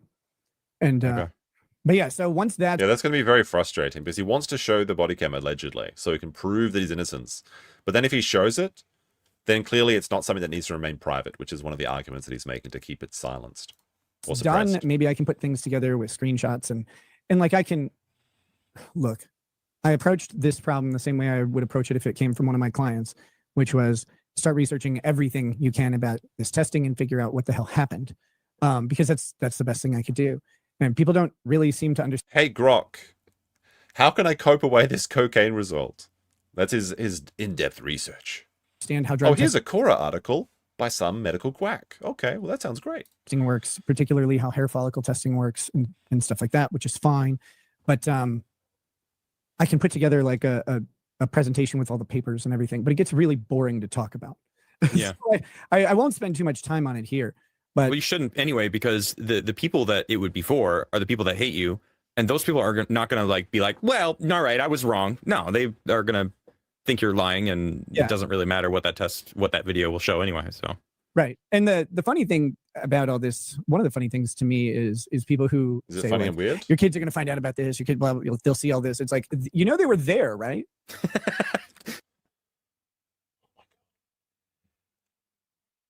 The kids could never know. The kids never saw me do cocaine. The kids had no idea this was going on. Hey, Nick, they're going to find out about this. Actually, they were there. They knew everything was going on. What do you mean? So they did know everything. It's just one 20-minute. I mean, I don't know. Maybe Alyssa like stitched this together from like an hour or something. I'm not sure. She does good work getting the good content, the most salient points. But like, what do you mean? So of course they knew everything was going on. Actually, they were there. Well, checkmate, atheists, I suppose. Yeah, they knew everything that was going on. They knew about the swinging. They knew about the cuckoldry. They knew about the degeneracy. They knew about the drugs. They knew about everything. Holy shit. they know already. Okay. My kids know that they didn't do drugs. So like, if you say over and over that they did, like, they're not going to believe you. I don't know. I don't know if you, so like, if you say over and over that they did, like, they're not going to believe you. They were there, right? Okay. They know already. Okay. My kids know that they didn't do drugs. So like, if you say over and over that they did, like, they're not going to believe you. I don't know. I don't know if you figured it out or not. That is kind of ridiculous, though, what I see these people. So what were the charges? What did you end up getting charged with? So I was charged initially with second-degree possession of a controlled substance, which just means that you had a mixture of 25 grams or more of powders, basically. Okay. Is second-degree possession, which got dropped to third degree, but we'll get to that in a second. Sure. The other thing I was charged with was child endangerment because there were drugs in the house. To be very clear on that, child endangerment charge had nothing to do with the hair follicle test because the hair follicle test was not done until later. Like you said, if there's drugs in the house and with children, they charge you. Now, this is just like basic stuff, right? I agree 100%. Like, this is literally how children learn. By imitation. By watching everything that their parents do. It's like, and I mean, you just need to look to your own experiences as a child. You knew what your parents were doing, right? Everybody knows. Unfair. I have a big house. You could have drugs in one part of it and the children could not be exposed. When you get down to... But they were exposed. This isn't a good thing. It's like, well, I've got a massive house, so I could have drugs in one part and the kids could be another part. That just goes to show how careless you were. This isn't helping you, my friend. Holy shit. People who live in different income levels or in different, even just different circumstances, like a house. Oh in my LA, goodness, the myopic poverty? That is the same as my house is going to be like 1,400 square feet, whereas mine's 5,000. Right? You're going to be a lot closer in proximity. So Sure. they automatically charge it out. So there was just so much cocaine over this entire palace, the 5,000 feet, that you're able to expose your children. Well, congratulations. It right away in the plea negotiations. The pause can't relate. And the last thing was having firearms in the house with drugs, which the firearms have been fired, and since we moved here, they were sitting in a box. The cops write everything in a way that makes it look as bad as possible. For example, they said that they found my rifle with loose ammunition, which is not true. The ammunition was in boxes. I mean, if it's in a box, it is loose ammunition, I suppose. The ammunition was also for a 45 auto handgun and a 380 and 380 whatever. So the cops found guns and bullets. That's correct. But with the wrong bullets for that gun, okay, doesn't matter. 380 caliber handgun. It's not true. No, it's not true. So Yeah. So it's like, okay, there were bullets near the gun, but they wouldn't work in that gun. Like, it's not possible to do that. If you tried, you Do you think it's a good thing to just leave bullets lying around, though, under the bed? I mean, kids have a way of finding stuff. might die or whatever. So that's how they word and write things. But Sounds like an But yeah, unsafe they dropped that situation. charge as well. So I entered into a plea agreement where I pled guilty to 3rd-degree possession, which is the appropriate charge because the initial weight that they do, they weigh the All right, bags, very funny, very funny. containers in the field. So it came out Okay. at 6 grams, and if you're over 25 grams, it's 2nd degree. Well, Uh-huh. there's 4 bags. They weigh about a gram each, gram to 2 grams. And so when you take that The into bags themselves. You take that Okay. into account, and suddenly you're down to 19 grams. It's what they ended up weighing out. So that's a 3rd-degree possession charge. And so I pled guilty to that. They dismissed the drug charge or the gun charge and the kid charge, and they dismissed all the charges against my wife, and they dismissed all the charges against our friend April. Okay, so it all was just on you. That's honestly probably best case scenario. Yeah, Right, I mean- it was, one. I mean, I think Nick did get a pretty good result, considering the extent of his crimes. Minnesota is just, I don't know what's going on in fucking Minnesota. It's like every fucked up story that I read recently, it's always about Minnesota. It's always Minneapolis. There's something about that zone. I don't know. And it's true. It was my stuff in my safe. Okay. They didn't know the combo to the safe. So I was the one who would, who could get it out. It wasn't theirs. I'm the one who Right. bought it. I'm the one who would go get it. Mhm. So that was one. It was true. Wasn't there like cocaine on the night table though? So this just is not simply true again. Because April's credit card was found covered in coke, but she was doing lines in the morning. 2, they were going to come after me no matter what, like, and they were going to get their guy, like that was going to happen. So it didn't make sense to have more than one person it wasn't going to like reduce my charge if someone else had to bear part of the blame, right? Like, so it was going to hit all of us. So I just negotiated away their charges. Nice. I mean, Supposed to do, I think so. Yeah. Yeah. No, I mean, I think that was the right scenario or like right thing to do. You take the fall. So now you got probation for what? How long? I don't know if you're talking publicly about it, but 5 years. 5 years. Long Mhm. years. Honestly, It's all right. So the original charge had a max of 25 years of probation. So getting 5 years, I think, is not the worst thing that could possibly happen. I'll The take it. best thing that could happen. And no either. prison. Correct. No prison time, no jail time, other than the initial arrest. I was there for about 26 hours total, and Okay. but then no jail after that. I did have to do 80 hours of community service, which I completed. It was kind of fun. Like, I mean, I've done community service before. It was yeah, it was. I mean, Chill. I just worked with some people outside. I don't normally do that, so it was kind of a nice change of pace. Yeah. The Bronca Show for $20. Thank you for that 20 bomb. The legal outcome achieved by Nick here was masterful. Probably helps that you're a lawyer. It was interesting. I mean, Nick's victory was a good result for him, I suppose, but it's kind of in spite of what he's of his contributions to the case rather than because of. Because I'm the surprised, whole time- like he was being such a piece of shit. Shit talking the cops, shit talking the judge, shit talking the bad government. I'm shocked the result he got. Like, I thought the government was out to get him. Like, it's this big conspiracy. Except he gets a sweetheart deal. Well, it must be nice. people told me I was doing the wrong thing. I was making missteps. I Grandpa's, was yes, that's some people have this theory that it's the Zooluminati that did it all. screwing everything up. I was going to walk myself into jail or whatever. And the reality is, I walked out with a deal that you just don't get. I mean, Right. This is not true, by the way. Like, it's a good deal, but it's not like a deal that you just don't get. So first offense, non-violent, possession. You got a family. They don't want to separate fathers from their children, that sort of thing. It's really not that amazing. It is good. It's surprisingly good, but it's not like this super miracle. He did get lucky though. You don't get that deal. It was a first time offense, so the likelihood of jail was reduced, but they did try to put me in jail for 30 days. Like that that happened. Okay. But we got around all of that stuff. And again, getting the charges dropped entirely against both of the women and getting the kid and the gun charges. It was not the most fun process. I had to endure a lot of bullshit and had to argue a lot and hold out a lot. But at the end of the day, it's like, what do you guys really want to go to trial on this? because like we will if we have to. And thankfully they didn't want to, because we probably would have lost. Would have gotten our asses kicked a little bit.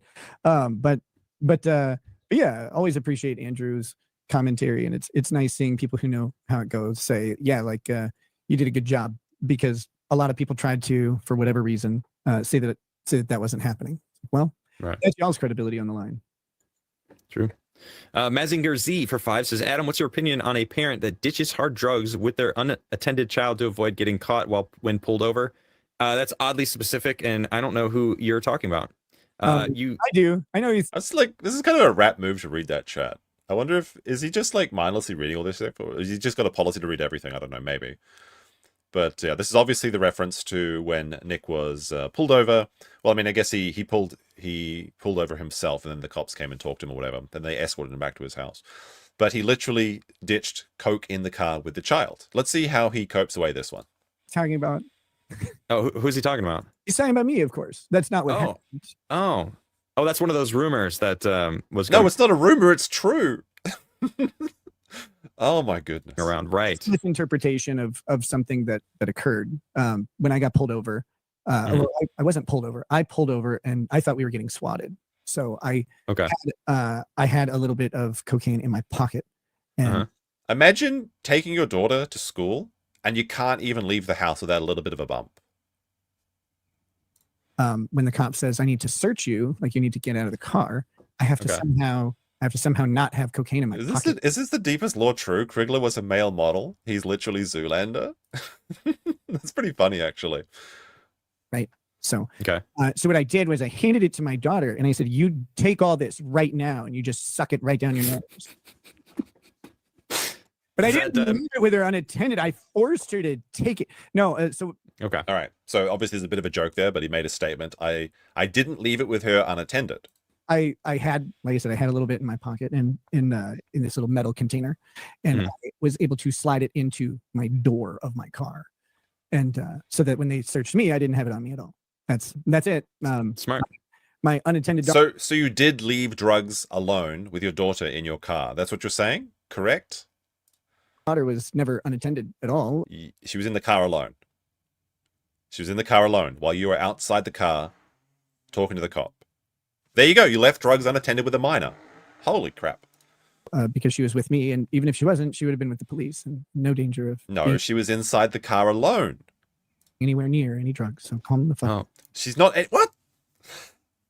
My kids were never anywhere near drugs, except when I left her alone in the car with drugs.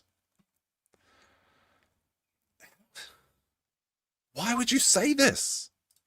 we've got another one from a Mazinger Z for 5. It says, Adam's thoughts on a guy divorcing for a newer model, but choosing the old bag because she's more useful revenge proxy against her bull. This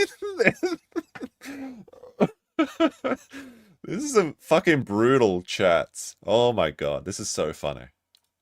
I don't understand this either. Does that actually make sense? Is that even any? I mean, I guess the idea is that I was definitely going to divorce my wife, and then I didn't, because I wanted to utilize my relationship with her as revenge against someone else, which is insane. No, it's very reasonable, because you would have broken up with Kayla and gone away with April had the option occurred.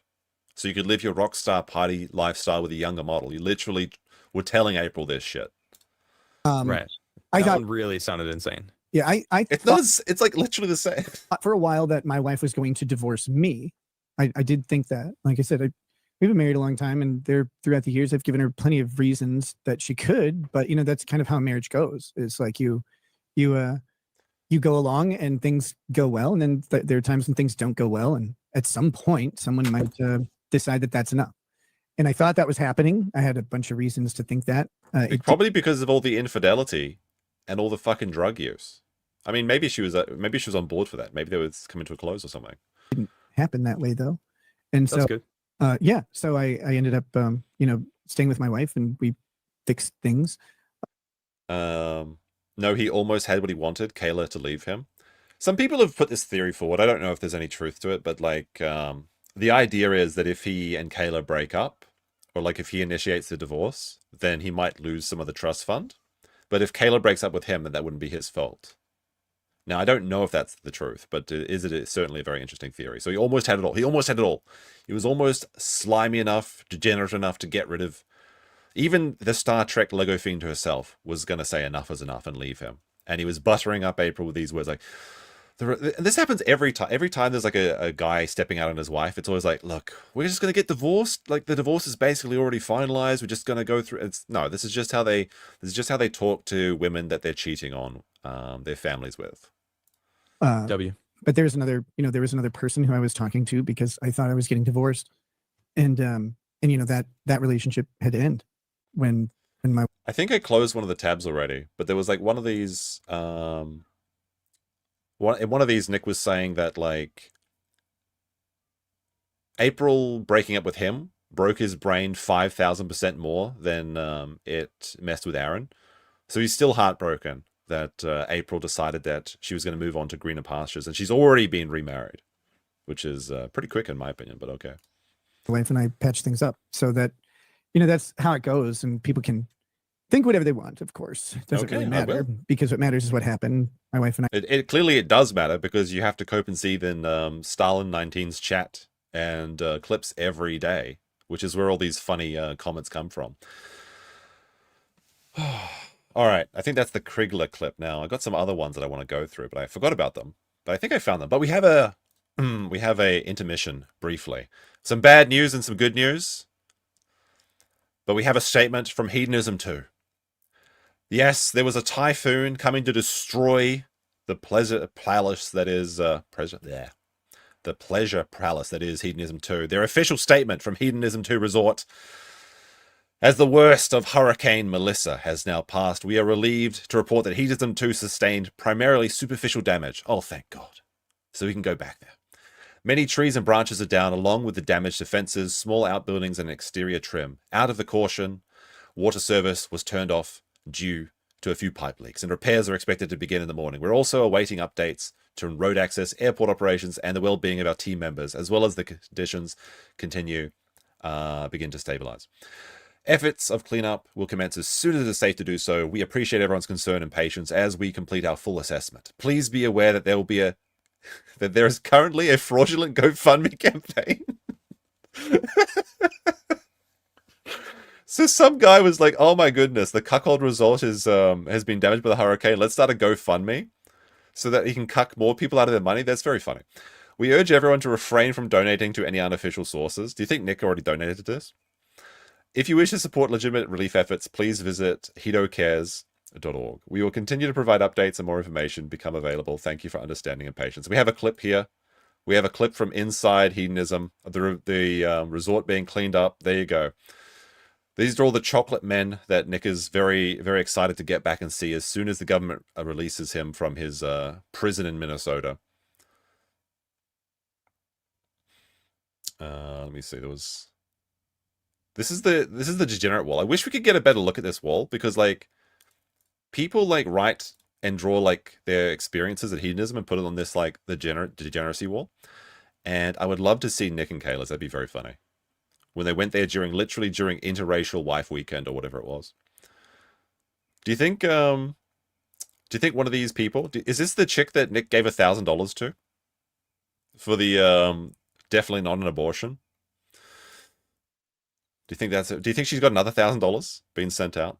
Anyway, you can press F to pay respects on Hedonism Resort. It's a load-bearing ghost book. Oh my gosh. All right. Now, this is the clip that I wanted to say. I wanted to just do earlier. Is it this one? Here it is. Here it is. There it is. All right. So this is PAS. Why Rekietala's lawyer? Kids getting teased. Sean Ice clip down. Oh, we'll just see. I'm a lawyer because I had to stop working for the company I worked for. I didn't get fired. I could have commuted 2 hours a day to the Twin Cities, but they said no more remote access. I worked for a financial company. They were about to get a FINRA and an SEC audit, and this is an early days of having customer information on a laptop, away from the building, like it was at my house, and they were uncomfortable with that. So they said, well, we're canceling, for brokerage, we're canceling remote. Didn't Nick say he was always like the worst salesman, the worst employee? He was just sneaking away to read Warhammer magazines. He never never would attend meetings, never would stay after hours, never would do any calls. Yeah, it sounds like they really must have been losing an asset to their firm. Employees. Now they have a full remote employee program. You're welcome, assholes. I built that program. Anyway, they have a remote program now, but back then they were really concerned about customer data. So they said, I made you a Chase Bank. Disloyal banking institution. I made that program. you could come work here again in downtown Minneapolis. I'm like, I live 2 hours away. I'm not driving in. No, peace. I see people all the time. They're like, oh, your kids are going to find out about this. Maybe at some point they'll find out some of the details. Sure. They know some of the details. They lived it. Like they were there. I thought they had no idea. Okay. They were the ones, they were in court with us sometimes. They know all of this stuff. Guess what? Nobody fucking cares. Nobody cares. You know why? Because people struggling with a drug issue for a while is kind of common in this country. Yeah, nobody cares when the government breaks down your door, takes you away from your family for like 67 days. Nobody cares. Except they do care because they're literally being bullied now because of your actions. That's what you did. It happens to a lot of people. It happens to a lot of parents. It doesn't really mean much other than someone struggled with a drug issue. How they go forward is up to them, and that's a different thing. I've been, sober since April 15th was my last drink. And I press X. Can we get some X's in the chat? I press X down on that. Sober. Maybe from whiskey and maybe from cocaine. You've been finding everything under the sun to give you even a little bit of feeling. it's just over 6 months now, and everything's been going fine. I go to whatever church I want to, whatever school I want to go to, or whatever, and people just say hi and they're kind. No, you had to start going to a new church. This just simply isn't true. No one's like this. No one's like y'all. No one thinks like this. And no one treats my kids poorly. In fact, it's funny because their classmates sometimes joke, like when drugs or whatever are mentioned in their school lessons, their classmates will look at them like, you know about that, right? Like Nobody cares about this. Nobody even cares. In fact, when drugs is mentioned in school, my kids are being bullied for it. Nobody gives a shit. It sounds like you're the one that doesn't give a shit about your own children. Like, oh, they're just having that's being bullied. Your kids are being made fun of. Your kids are being the laughing stock. People are pointing and laughing when drugs come up. It's like, oh my god, the Rekietalaws know about the drugs. Wow, like nobody cares? I think your kids are going to remember this. they're ribbing each other because they're kids. And that's what they do. But you have to understand, they're growing up in a different time than all of us did. Everything is different. Oh, here we go. Communication is different. The knowledge of other people's lives is different because we have so much more access and so much more connectivity. That's normal for them. That's native. For us, it's foreign. We're still trying to get used to it. And so we think, oh my God, people are going to see this. There will come a time in the very near future where every presidential candidate will have nudes out there. Every candidate. We're going to be seeing J.D. Vance's fucking starfish in the 2028 elections. Holy crap. Now, there'll be a couple politicians that have an OnlyFans or something, or there'll be a couple people that have certs. I mean, you can look at Angela Merkel's titties right now if you really want to. But, like, this is what Nick actually believes, that the world is going to move to such a degenerate point that every candidate's going to have nudes out? This is what drugs does to your brain. This is just not, he's just like, well, it's just a course. It's just a course. I share my wife liberally, so why wouldn't their candidates be sharing their nudes? Also very funny that this man is currently engaged in a legal battle, literally about showing people's nudes to people. If showing nudes aren't such a big fucking deal, why is this course case against Aaron going on? Every single one, because it'll become so ubiquitous with the rise of OnlyFans and the exchange of, and the tampering. This is such an American thing too. Like, OnlyFans isn't as big as people think it is. People in LA, people in America, yeah, there's a lot of fucking OnlyFans thoughts. If you leave that area, if you go into like the real world, every other person does not have an OnlyFans. This is just like either online brain or just actual coke madness. This idea, and I think the majority of, like, it's like 99% of OnlyFans people only get like $100 a month or some shit from it as well. So they're literally selling away all of their dignity for not even enough to like really pay for a good night out. Down of American prudity and the exchange of Scandinavian sexual prudes. images or or nude images earlier on. Like that is all becoming normalized for better or worse. Like I'm not making a moral judgment on it, but he absolutely is, because he believes that it's the way that things are going to be moving forward. Because he's literally said that in the future, kids will actually be happy that their parents will have OnlyFans. It's like, oh, my mum's got OnlyFans and I have a golden iPhone. No, the kids with OnlyFans fucking get bullied. I think one of them literally just offed themselves because of it. Not recently. I think that was like maybe half a year ago or something like that. Correct me if I'm wrong. And your own children are being now bullied because of your degeneracy. So clearly, it's not changing. needless to say, our children are growing up in the environment where that's normal, that these things aren't crazy to them. They're crazy to us because we grew up in a different time. Oh my God. So the idea of homeschooling your kids is to remove them from the degeneracy, to remove them from the government, to remove them from the ideas of drugs, sex, and just all of these, like, I don't know, fucking communist ideas or whatever. Is that what the libertine idea is? That's why you got to homeschool your kids. But then you are espousing the virtues of every fucking politician having an OnlyFans. It's going to be great, the future, where everyone's going to be less prudish, unlike these damn Scandinavian neighbors of mine. Oh my God. Bringing the degeneracy into the homeschool is so stupid.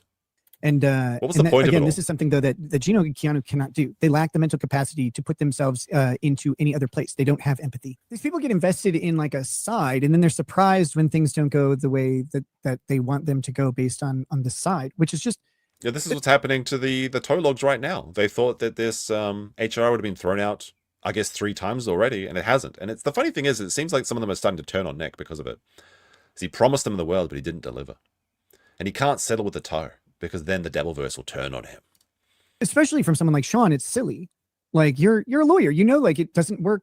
It does. First of all, there's always a human element, and it. But 2, you got to know, like your feelings don't matter. But he was in his feelings the whole time, and I still don't really know why. He says it's. What is this idea that like Sean is? I mean, yeah, Sean is invested in this.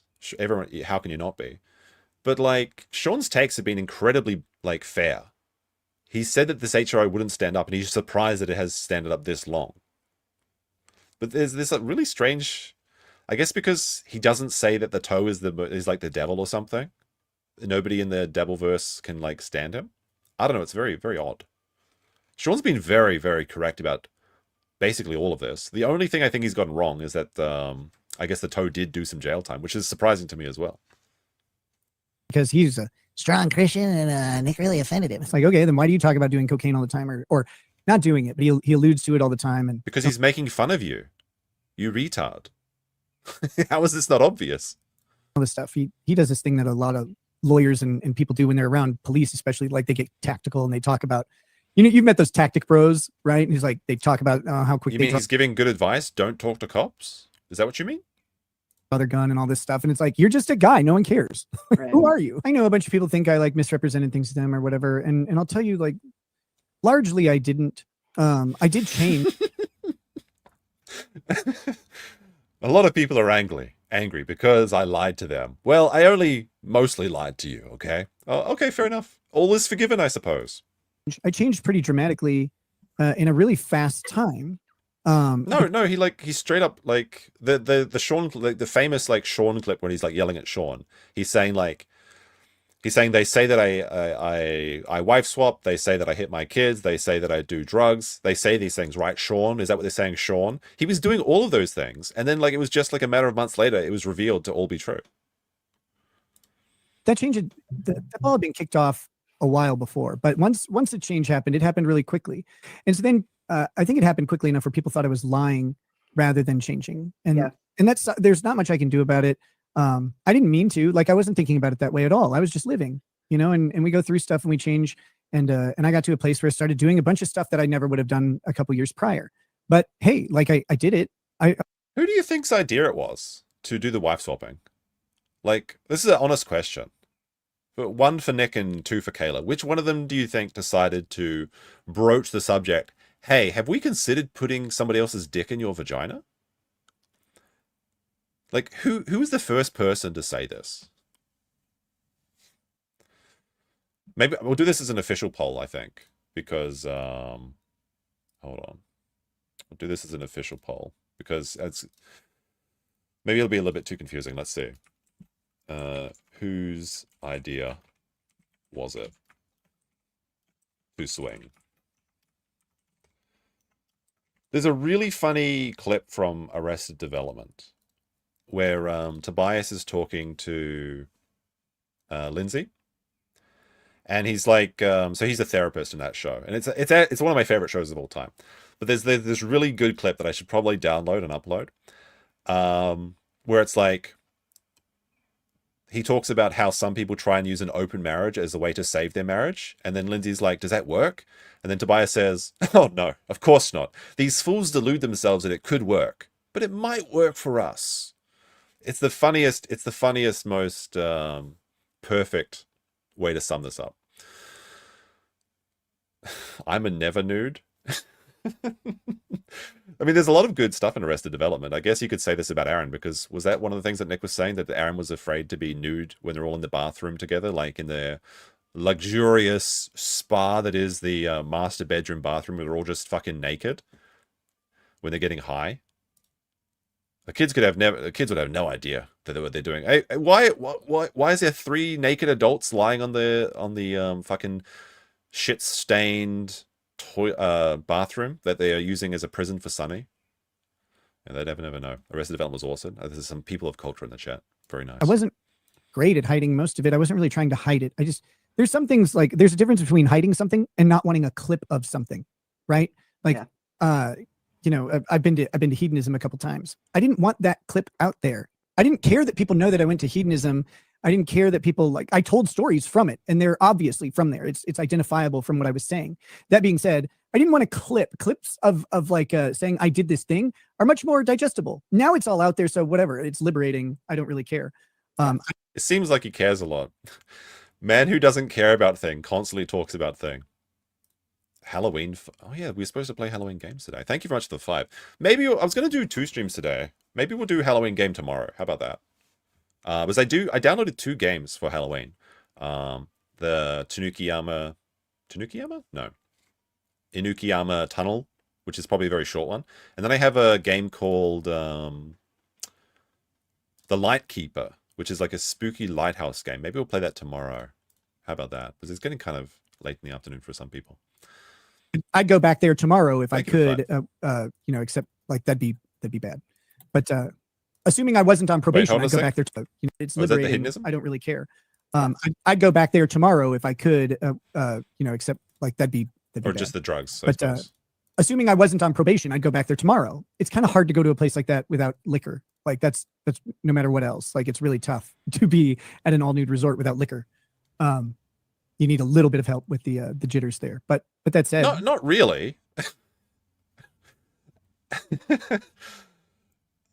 Like, I mean, despite the defamation of chat saying I'm a never nude, I do live in Japan, and one thing that is very popular in Japan is onsens or hot springs. And spoiler alert, everyone's naked in the hot springs. So I've actually been naked in front of a lot of people before without liquor. Now you can drink before going to the onsen, I suppose. But no, it's actually not that hard to do. So I guess maybe Nick is ashamed of his girly-like body, but okay. Men? No, I've been in a co-ed onsen before. They're very rare these days, but they do exist. Like, I didn't care that people knew. I just didn't want to clip, because clips are things you can send to family members and stuff like that. But now they all know because it's in the news. Yeah. So what the fuck does it matter? Just Jill for $4.99 says Keanu co-signs her husband. All right, chat. How do we feel about these Aaron smiling? Wait, hold on a second. I gotta in solidarity of Aaron. I've got to bring this up here. How are we feeling about these like smiling in your mugshot photos with Aaron? Because he's the only every other mugshot I think I've seen in my entire life, everyone's scowling or grumpy. But the 2 mugshots that we have of Aaron, he's smiling. Is this a good move or a bad move? I don't know what's up with the fucking white balance in the county court. He's red. He's red, chat. Are we pro or anti on the smiling for your mugshot? I think he just does this to mess with the toe logs or something. You think it's a good move? I don't know. He'll J-O to Nick's kids. Yeah. I'm sure you've heard that.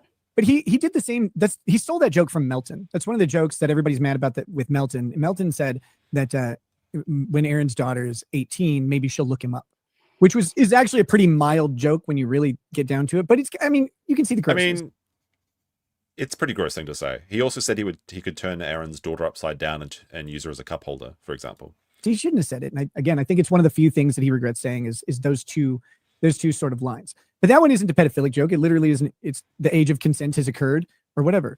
But it's the weirdest thing in the world. Again, like, I can't wait to jerk off to his daughter's OnlyFans. It's like, well, I mean, if she has an OnlyFans, which I hope she won't, but if she does, like that, yeah.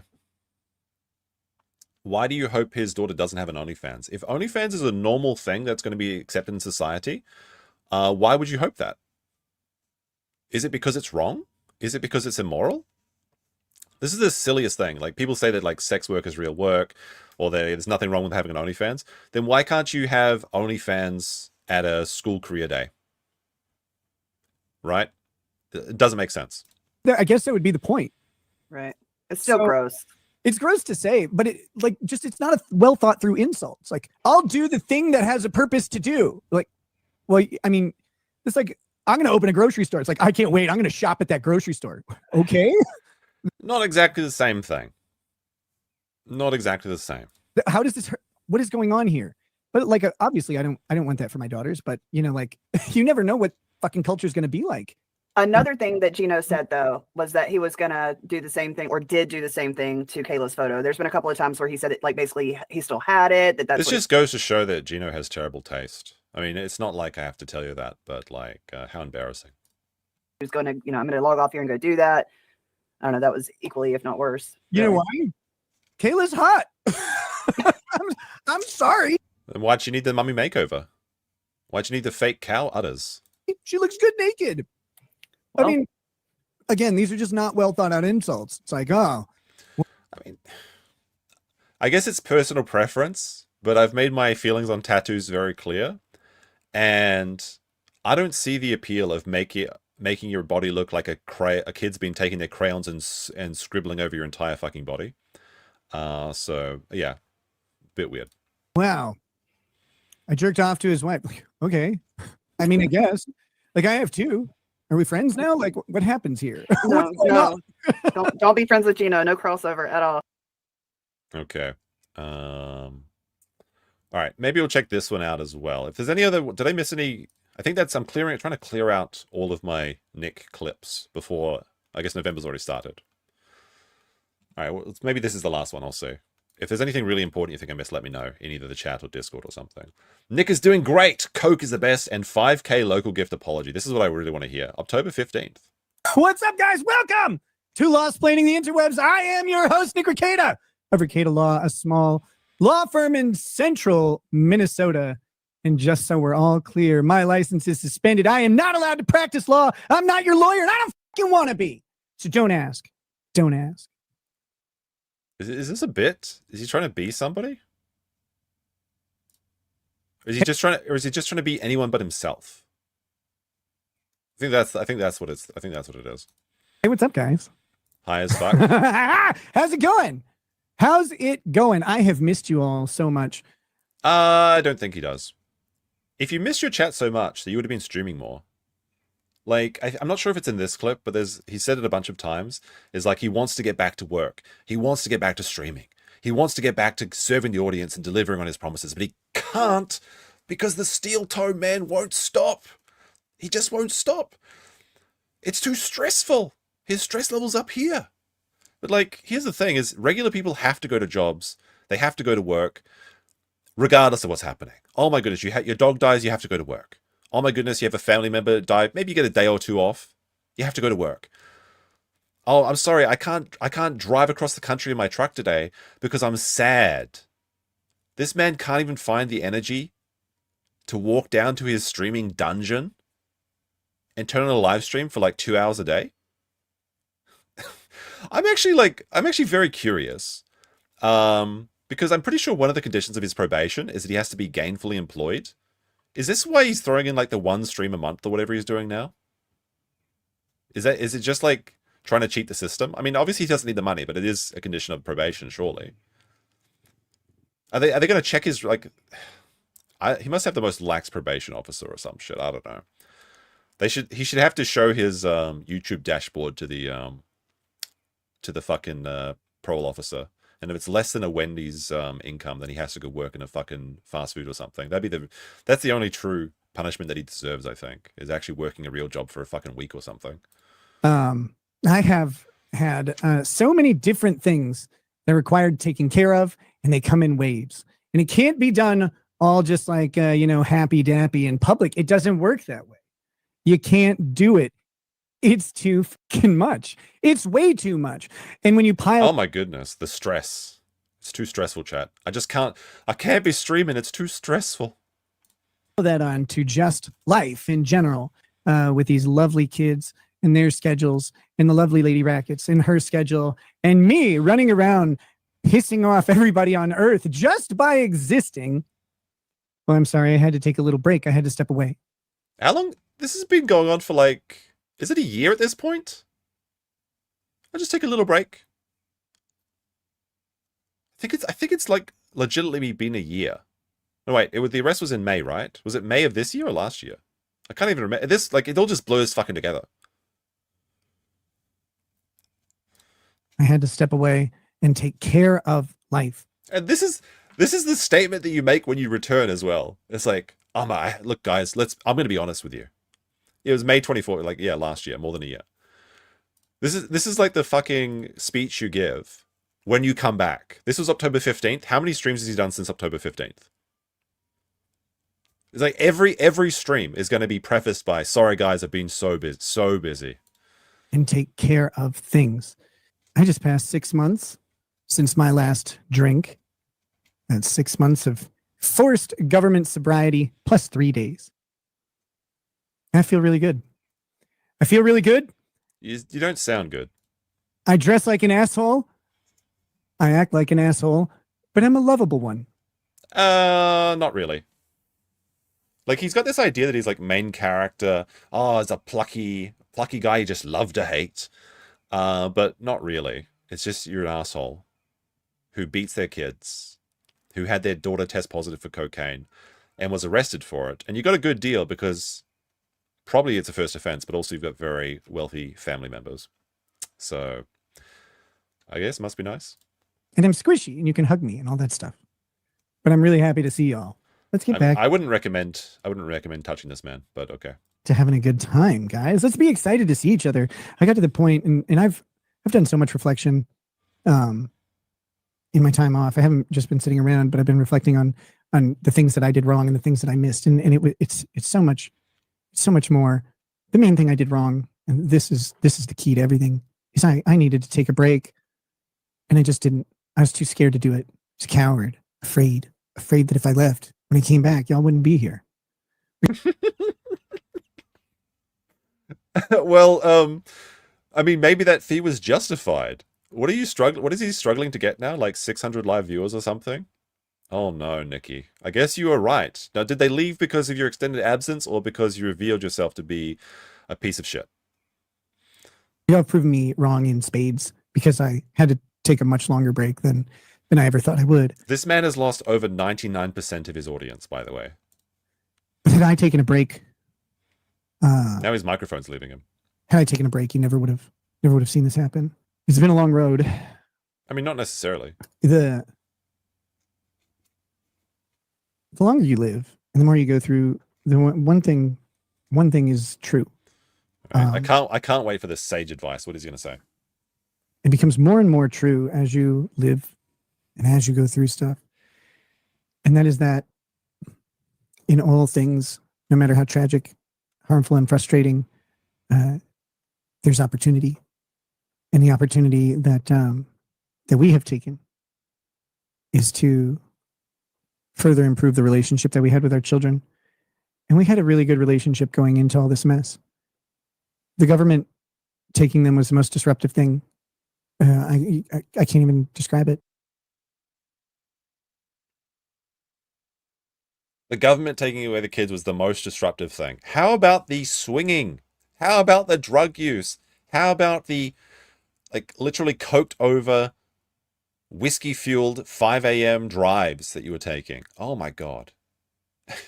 Oh, it's the damn government. Oh, you got me. If the government didn't intervene, you may well have lost everything.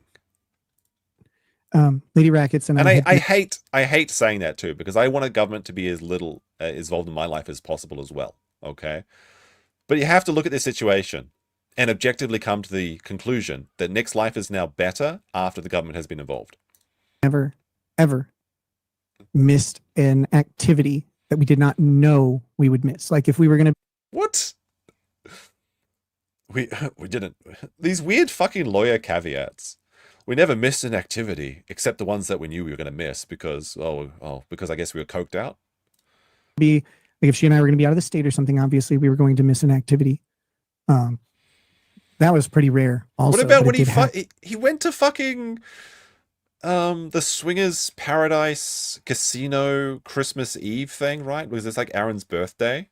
They left the kids alone and went for their polycule drug-fueled cocaine weekend away.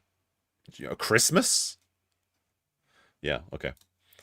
Okay, buddy. But we had never, my oldest son is 17. We had never missed an activity that we didn't know we would miss until the day we were arrested. And we missed several because the government prevented us from going. Even when we wouldn't have contact with the children, they prevented us from going.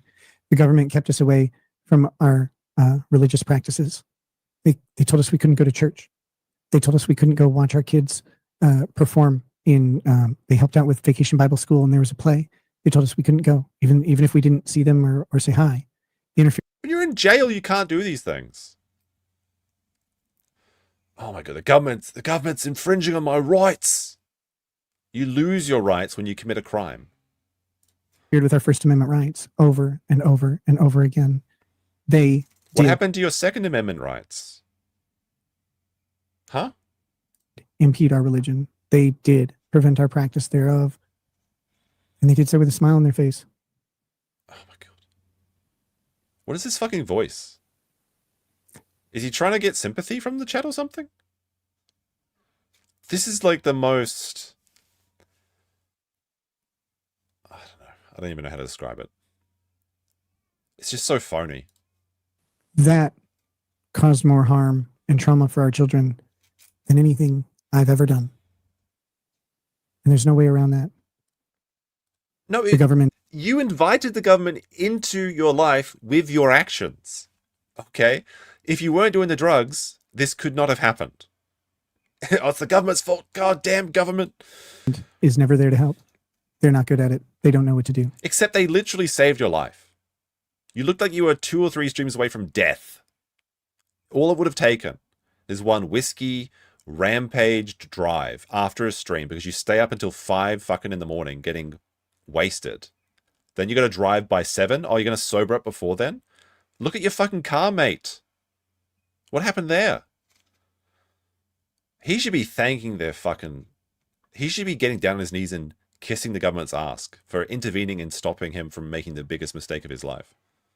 Which could have possibly ended not only his own, but multiple people in his family, like with one bad decision. He even when sober, he drove off the road in that fucking Mustang. And everyone involved in that can fist themselves to death for all I care. But you don't have to worry about it because Cheesecake will take care of those fat women. Huh? Because I know men aren't. Cap off that thought, though. Okay. What? So I guess the idea is that everyone on Kiwi Farms or everyone watching these sort of shows are fat women. The problem about this is that the Kiwi Farmers literally showed up to the courtroom and they're just the normalest fucking people you'll ever see. Like a community college poster. And like, have you ever seen any of Nick's fans? They're some of the fattest people that I know. Just gonna tell the truth about it. Those are the people that stick around in Nick's audience now. They're all fat, they're all lonely, they're all old. And the reason that they continue to watch Nick is because they see their own reflection in him.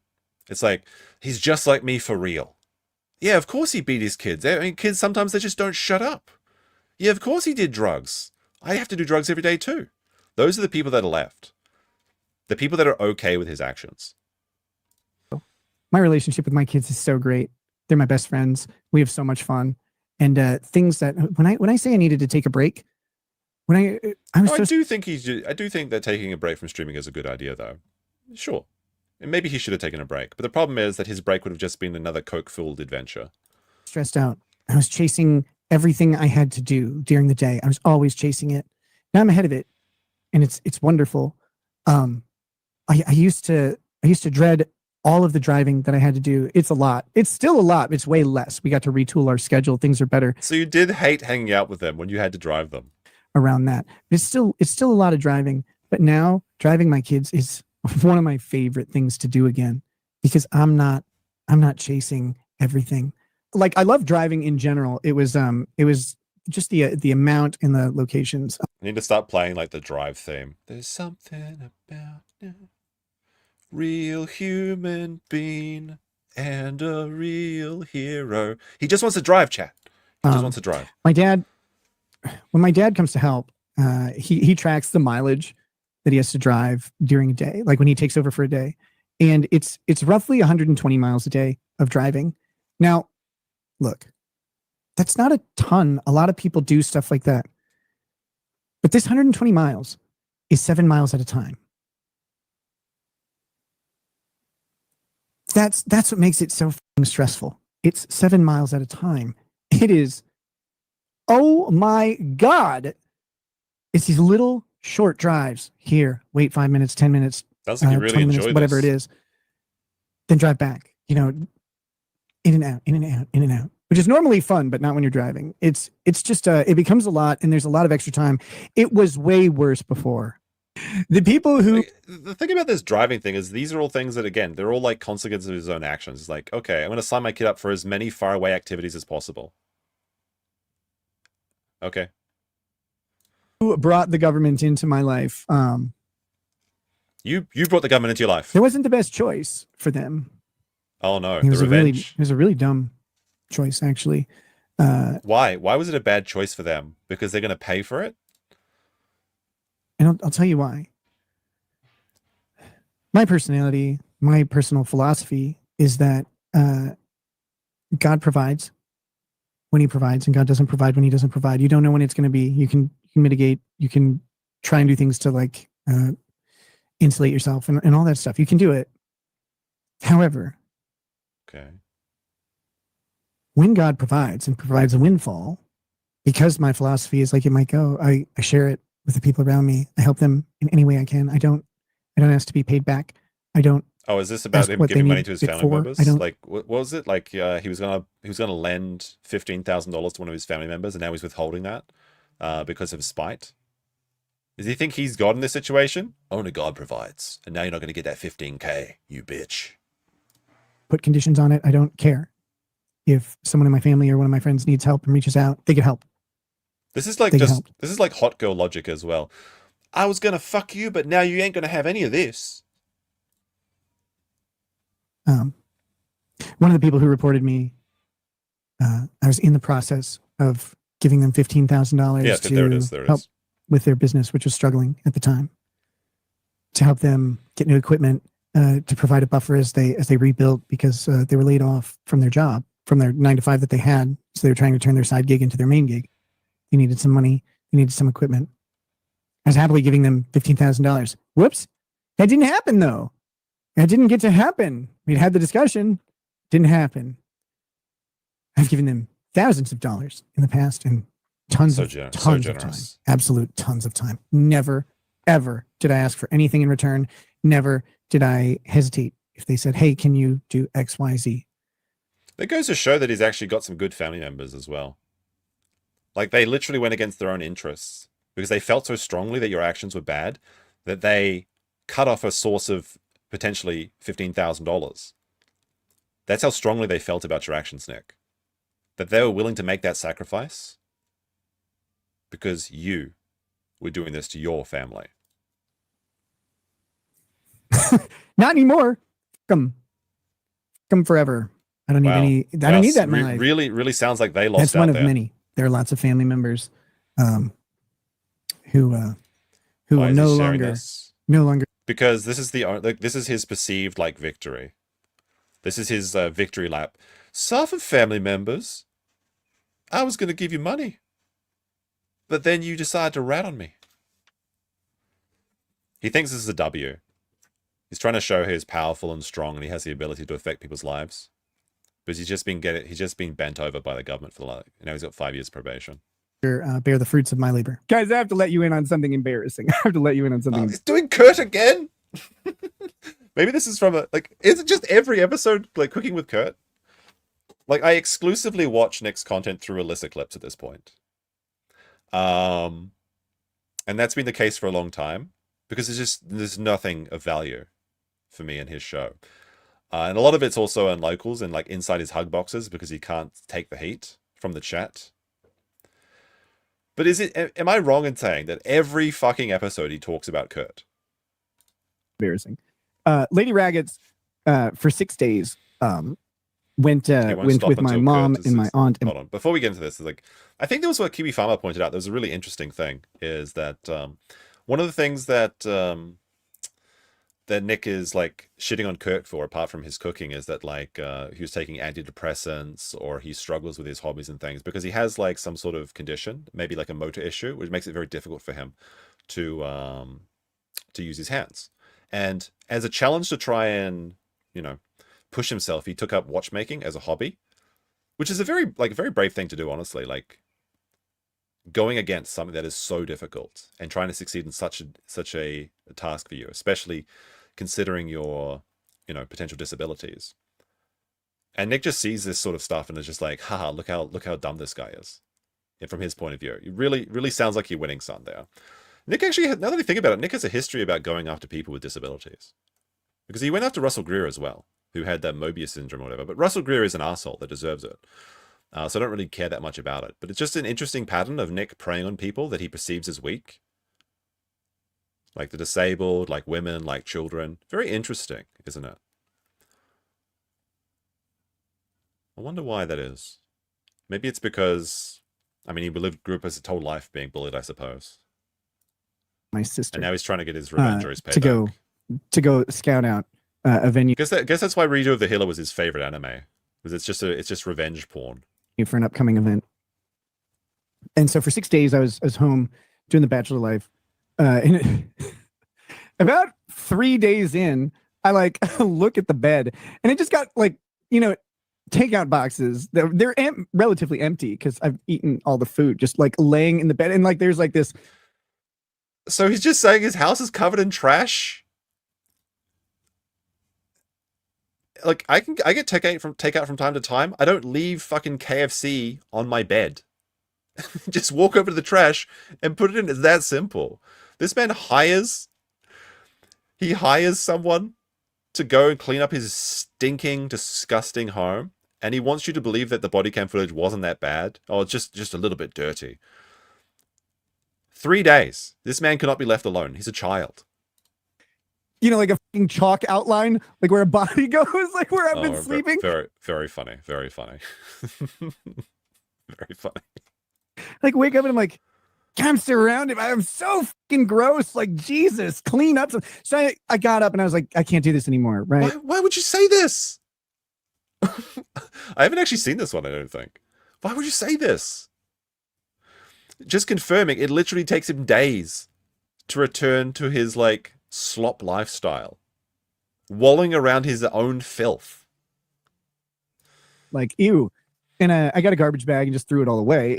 Everything was clean. My bed's not, my bed wasn't particularly dirty. It was covered in trash. I'd been eating food and I was so fat. I was just sitting there eating food, and I'd fall asleep watching TV.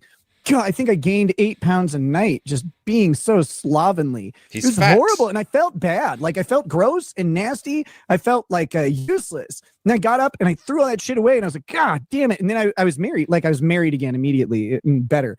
It's ugh. Life's not too bad right now. Yeah. The antidepressant has really been wonderful for the last month I've been taking it. So that Paxil worked out to be really great. Yeah. Antidepressants, whatever. Guys, look, I know a lot of people use antidepressants. I'm not knocking them. I'm just saying I have severe doubts about their efficacy. The problem with an antidepressant is you don't have the opportunity to see if it has actually succeeded, right? because if you stop taking the antidepressant, which by the way, they wean you down and it takes like 2 or 3 months for you to stop taking the antidepressant, you won't know by the time that you're off of it whether or not it was effective. You can't tell. There's no A/B comparison. It's just that you literally took antidepressants. What do you think the cocaine was for? That's why you were taking it, because you didn't like your life. You needed to enhance it with drugs. You said you couldn't handle the stress. The stress levels are up here, and like you need to be able to be up here or some shit. It's like this guy actually talking. Oh my goodness, I can't believe antidepressants. Like, fucking what the fuck? It's a ramp up and it's a long process. And I've seen so many people take antidepressants and they get them and it's good. And then it's like, well, suddenly it's not good. And then they need more and more and more. And then they never go back down. Their doctors never take them back down. They never reduce, because reduction, if the reduction produces the negative result, then, you know, their patient's dead. And so I get it. At least that's the theory. I don't buy it. I don't buy the way that they work. I think they are a temporary fix. In the middle of everything that happened, I was really struggling. I had acute major depressive disorder. It was pretty cute anyway, but no, where it was more situation based. It wasn't really brain chemistry based, but they put me on Wellbutrin. I took it for like 2 weeks. And I was like, this is fucking trash. I don't want this anymore. I stopped taking it. Told my doctor, I'm like, I don't need that. I don't need that. I need Okay. situational achievement. I need accomplishment. I need a return to normalcy. And that Doctor, no thank you, doctor. I don't want any of your antidepressants. I need to have achievement. I need self-actualization. I need to, I need to go out there and make my mark in the world. Okay, I'm just going to start drinking whiskey and fucking cocaine and ketamine and whatever else. I need coke. Okay, buddy. honestly, at that point, it was a year away. It was a year away for me before I would be ready for that. But I knew that the chemical I was putting into my brain was as bad or worse as any of the chemicals I had already put in my brain. You do whippets! What the fuck?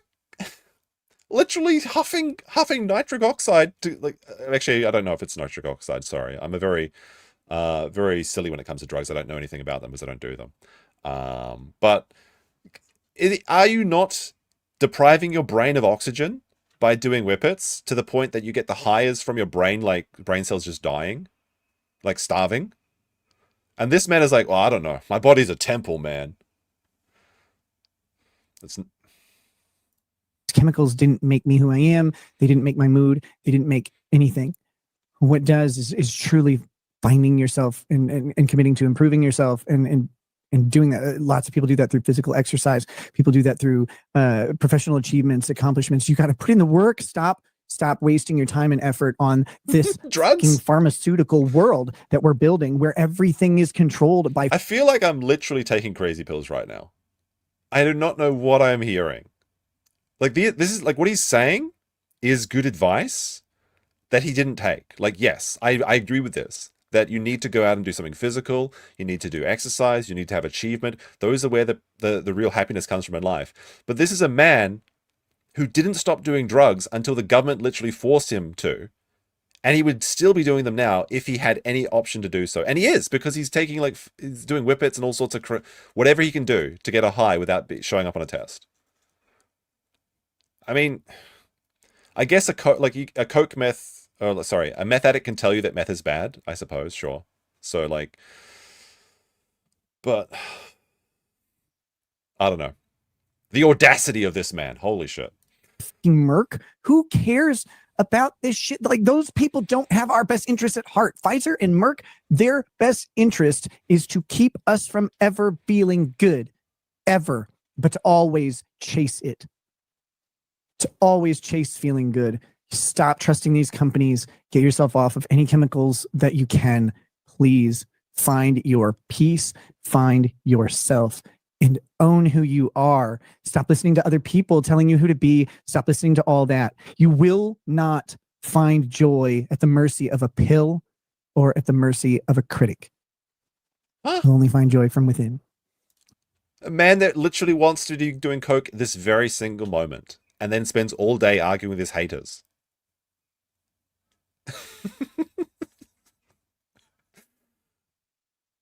I'm honestly like, every time it's like I'm being bamboozled by this. Stop doing these things. I tell you what, I agree though. Stop cocaine is doing better them. for you than any antidepressant. I will say it all day long. Cocaine was banned because of literal racism, open and overt racism. That's why they did it. They wanted to control the Central American and South American drug trade. They wanted to cripple it, and they wanted to economically destroy the border, the border crossing that was going on at the time. Because at the time that they made, I can't take this. Don't find happiness from a pill, man. But cocaine is okay. This is just absolutely wild. Now, one of the theories about why his daughter tested positive for cocaine is that they were doing self-medication. This idea was put forward by, I believe, Camelot, when he talked about how Nick was always talking about the medicinal properties of cocaine. So that is one of the ideas. So maybe when like maybe that's how Nick rationalizes this in his brain, right? Like maybe he came up with some concoction, or Kayla did, to wean their daughter off of Ritalin or whatever they're giving the kids, and they truly believe they didn't give their daughter cocaine because they were giving her medicine. Maybe that's one of the ideas. Nobody knows, of course. That's just a coke theory. cocaine illegal, we didn't have the Immigration Naturalization Act, which wouldn't come for another, I think, 30 years, like 30 years later, maybe 40 years later, that would come around. So they had cyclical migration on the southern border. It was not this what we know now. What we know now really wasn't fully established until the Reagan era. The way we look at immigration, but they wanted to start putting an end to cyclical immigration, and Is Camelot still on Team Nick? I mean, he always has been. He never wavered in his support for Nick. I believe he was on his show recently. He didn't show. Funny that he didn't visit Nick when he was in Minnesota, though. That's a bit weird. They wanted to start crippling, the drug trade of these countries in Central and South. This is a really good point. We can actually see the effects in real time on people because we watched it happen to you. America, because economic dominance has been the U.S. strategy for a long time. It's really effective. But I tell you what, the shit that we do, that we put in with permission into our bodies, is way worse than the shit that you're not allowed to put in your bodies. Personal story. Here we go. The last time I was in Jamaica, I mean, look, I did some. The last time of two that I went to the wife swapping event, where the big chocolate men were able to service your wife. Yes, go on and tell us about one of these times in, the land of chocolate, which I thought was Germany, but apparently it's in Jamaica. Drugs, okay, like I did them. I was never able to talk about it. I don't have a moral issue with drugs. I don't. It was stupid of me to overlook the legal potential. And again, I got into a place where I thought I'll never get caught. Like nobody cares. And that was dumb. That was very dumb. Mm-hmm. All right. Okay. But the stories I have from some of those are just so silly. But anyway, so every one of them starts with, so anyway, I was watching my wife get railed by Energy King. And then I had this crazy conversation while on drugs. They all start like that, I guarantee it. I saw, I think it was Bob. Was it BobTube? He was in the chat earlier. I'm not sure if he's still here. Like that, one of Nick's streams was literally called the No Kings protest or whatever. And then I think he gave a super chat to Nick, and it was like, not even Energy King, which is hilarious. I think I had that lined up, but I didn't show it today. Oh, I'm at the resort in Jamaica, and there's a nightclub on the property. And what I found out is that there's a magical concoction. If you're on coke and Molly at the same time, you can do anything. You're unstoppable. You can drive your kids to school. Do whatever. You can literally do unlimited amounts of pull-ups. I don't know why. You can take so much cock. You can get gaped so wide when you're on a combination of coke and Molly. You have no idea. You just don't ever get tired. Your muscles just keep working forever. It's the most fun thing. So just sitting there, like in the nightclub doing pull-ups, getting ready for the pole dance competition, of course, which I did win twice. Pendar 7, two-time champion. What muscles? Look, pull-ups are very easy if you weigh like 60 pounds. Okay. If you're a man, which means you weigh at least 200 pounds, you should be able to do at least 8 pull-ups. Otherwise, you should be working out. Like, that's kind of like the standard you should at least make. I mean, doing more is obviously better. But, as a 200-pound man, you should be able to do at least 10 8 to 10 pull-ups, in my opinion. So boys, get out there and make sure you can meet those fitness standards. And I think that's important because you need to be out, like, whenever I do pull-ups, I always think about it like, what if I get trapped in a hole and I have to pull myself up without using my legs or something? You know, something silly like that. But yeah, if you weigh like 60 pounds, then it's pretty easy to do pull-ups. Pole dancing, the second time did involve a tiebreaker, which required a lap dance follow-up. The lap dance recipients were 3 women whose it was their birthdays. And there was a 3-way tie on the pole dance, and so they had to do a tiebreaker, which was a lap dance competition for the 3 birthday ladies. And yes, I pulled the victory out. Steph says, you saw 1 or 2 of the videos from a small room, but you both look great and happy. We really were. It was a great trip. That was the first trip. It was a lot of fun. It's a good time. It was very. He had to go back 2 times, double dipped in chocolate. Very different experience. I would strongly recommend it for anybody, but it's I don't recommend going to hedonism too. and I've please never been there, understand, but I don't recommend it. we were, and you can be monogamous there. It's okay. You can be, I suppose. I mean, you can also go to a restaurant. You can also pay to go to a buffet and just sit there and look at the food. You can do these things. People don't go to a buffet and pay an entrance fee, or they don't go to a restaurant and pay for their meal and don't partake of the meat. Okay? Why were you there? Why would you? There's so many beautiful places in the world, tropical islands, all over the country, and America has access to quite a lot of them. You choose the one resort that is for swinging. You choose the one resort that was having wife swap weekend or BBC weekend. It's an awful coincidence, isn't it?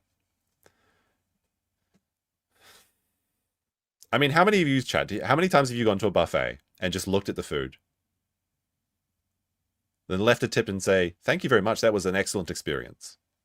It just doesn't happen. Stop it. It's okay. My flirting with non-monogamy came later and local.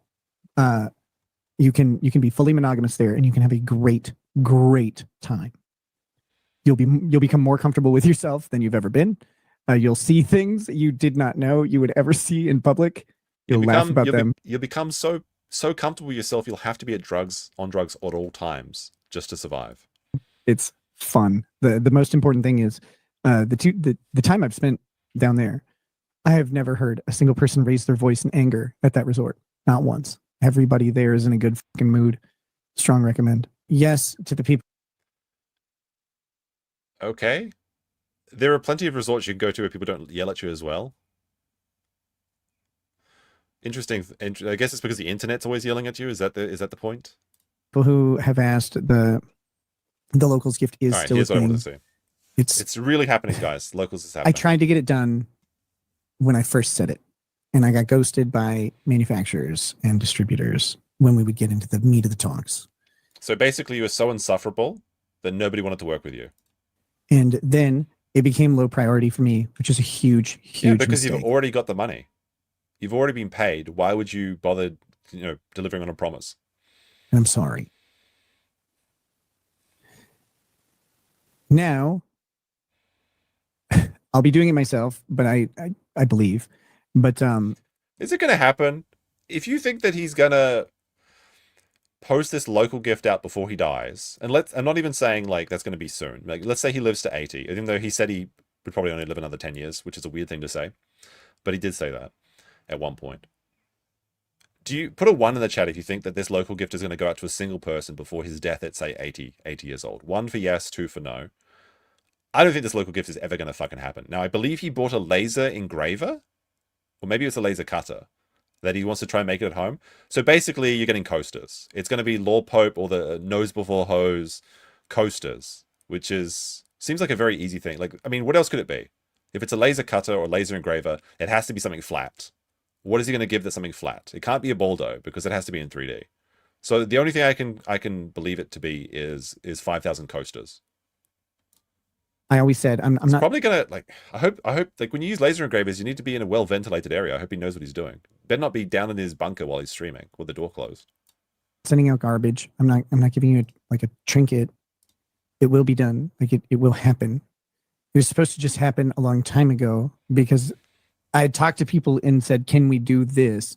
And they said, "Yeah." And when it came down to doing it, they just stopped talking. No, this is not what happened. So he contacted somebody that was going to produce the thing, but he didn't want to have any of the stock in his house. This is why the local gift didn't happen, actually. He's correcting the record here. He wanted the manufacturer to do all of the postage as well, because the manufacturer was going to make everything, send them to him, and then he would have to do the postage himself or hire someone else to do that. He didn't want to do 5,000 letters because his audience that were paying him $5 a month for a year at a time, because this is the local sign up was like a year, was like the yearly membership thing as well. So he was getting like what, so like 50, 60 bucks from each one of these people. And a lot of them are still subscribers. They just forgot about it. Although not as much as they used to have, obviously. He just didn't care enough. He didn't care enough that the 5,000 people that gave him $5 each, or 50, 100, 200, he didn't care about them enough that he could write and envelope 5,000 letters. That's why it never happened. The distributor just was like, no, I mean, sorry, not the distributor. The producer was like, we don't do mail. We'll make everything for you. We'll send it to your house or your place of business. And then that'll be the end of our arrangement. And he's like, no. I never want to see a single fucking piece of this slop that I'm sending out to my fans. You have to send them package included and everything. And he's like, well, they're like, no, we don't want to do that. We don't do that. We just make the things. And he's like, that's not acceptable. And that's why they ghosted him. That's the actual truth. And now he has to do everything. It's funny because often in life when you take shortcuts, it ends up taking longer. And that's what happened right here. He wanted to take a shortcut because he had all the money. He didn't want to have anything involved after that. And now it's going to take a long fucking time. But I don't think it's going to happen. He was like, well, wait, like I needed that to work. I don't have that anymore. That said, I have the tools to do it myself here. I have a bunch of little graphic designers who are hilarious and people who would be more than happy to help, people being children. So that's, there you go. It's going to be something flat and it's going to be something with a graphic on it. What else could it be except for a coaster? I'm surprised. Like I thought when he first announced it, because I was never a member of his Discord. I was never a member of his locals. When he announced it, I thought it was going to be like Nick Rekieta, like whiskey tumblers or something. That was like on brand. But it's so much more lame than that. I guess they're people. But I have, I have these amazing kids who would probably love to help with the project. Family is unpaid labor. That's true. I have Lady Raggets, who I think would be more than willing to help out as well. So we're going to get... This woman spends her days watching Star Trek and putting together children's Lego sets. And you think that she's going to help you post out 5,000 envelopes and produce 5,000 pieces of shit merch? She can't even get through. Look, they can't even clean the fucking bed. And this is allegedly a very old photo, because I believe this is before, this is like people are assuming that this is 2 Halloweens ago because she's wearing like spooky socks. Not necessarily the case, but it could be the case. This is before they became coke degenerates. They couldn't even clean the fucking bed back then. Yes, she's watching Star Trek. This is very... Oh wait, is this a crossover between like, there's like Spock, Picard, and Data? Is this like one of those episodes where they go back in time or something? I don't know. I shouldn't be distracted by all the details. Ankle tattoo. She has more than an ankle tattoo. Some people call her the illustrated woman. The problem is the illustrations are done by children. Kayla talked about how useless of a mother she was. And I mean, you could just like, oh, look, I finished the Lego set. How about their laundry? Yeah, okay. It's really going to happen. It's really going to happen. 2 more weeks, trust the plan, locals gift, local bros, just keep paying the money. It's going to happen. Get it done. We're going to get that going. But in light of that, we're also, I'm going to be making a shift and making sure. This man doesn't even have time to stream. He thinks he's going to have time during the day to produce these local things. That my members who took care of me are taken care of with content until I can take care of them with getting those gifts that were promised. It's the most frustrating mistake that I made, and it wasn't intentional. It was, I mean, apart from the coke and getting arrested, it's just the way things ended up working out, and until they weren't working out, and I got wrapped up in a whole bunch of other stuff for some complicated reasons. But that doesn't matter because people didn't get what was promised, and they will. It's the one thing that I will, unless I die or something, my dying wish will be like, give out the locals gift. But this man is praying for death because he doesn't want to do this local shit. we're gonna make it happen. It's just I don't want to send garbage. I never did. It's going to be garbage. I can't wait to see how garbage it is, if it ever happens, which I don't think so. Like, that's the only thing it could be, I think, is the coaster. I mean, maybe it'll be like a little Law Pope hat or something. I suppose he could do that, but it's very unlikely, especially since he mentioned that he bought the laser engraver. All right, I need to go to the bathroom. We could end the stream, or we could watch another clip if the chat really wants to. Let me see. I gotta go to the bathroom though, so I'll start a poll. We'll see what the chat wants. We'll see if the chat thinks we should deserve another clip. Let's see. We'll start a poll. We got what? 300 people here. We got to hit that like on the stream if you want the stream to keep going. Let's see. One more clip. All right, I'll play the Stonies ad and I'll be right back. Okay, but I really need to go. We'll decide. We'll decide after this. Where the fuck is the Stonies ad? I can't even remember where it is anymore. I think this is the first time we've talked about Nick since like literally 1 month. So I can't remember all my shit is. Do I still have it? It's got to be here somewhere. Oh, there it is. Are you tired of drinking alone, or worse, with boring people? Hi Minnesota, I'm Meme McGill, and do you want to experience the kind of atmosphere where the drinks flow as freely as the gossip? Then come on down to Stoney's in Rockville, Minnesota. At Stoney's, we don't just serve drinks, we serve connections. Some legal, some not so much. Need a spot to discuss your latest scheme, or just want to unwind after a long day of avoiding responsibilities? Well then come on down to Stoney's where the drinks are cold and the secrets are spicier than our famous Ultimate Bloody Marys. Whether you're planning your next big hustle or just looking for a good time, Stoney's is the place to be. We've got pool tables, karaoke nights, and the only thing more colourful than our drinks is our clientele. Hey look, you didn't hear this from me, but did somebody say $2 cans on Thirsty Thursdays? Why settle for ordinary when you can have extraordinary? At Stoney's Bar, every night's a wild card, and the house always wins. Unless you're buying the next round. Just remember that what happens at Stoney's stays at Stoney's. Well, that is until the next town hall meeting. Just check out all of our testimonials. Stoney's Bar, Rockville, Minnesota. All right, we're back. Let me see. All right, looks like the chat wants one more. 87% says yes. We need more. All right, let me see. What's a good one? Let's see. We just watched this. Let's see.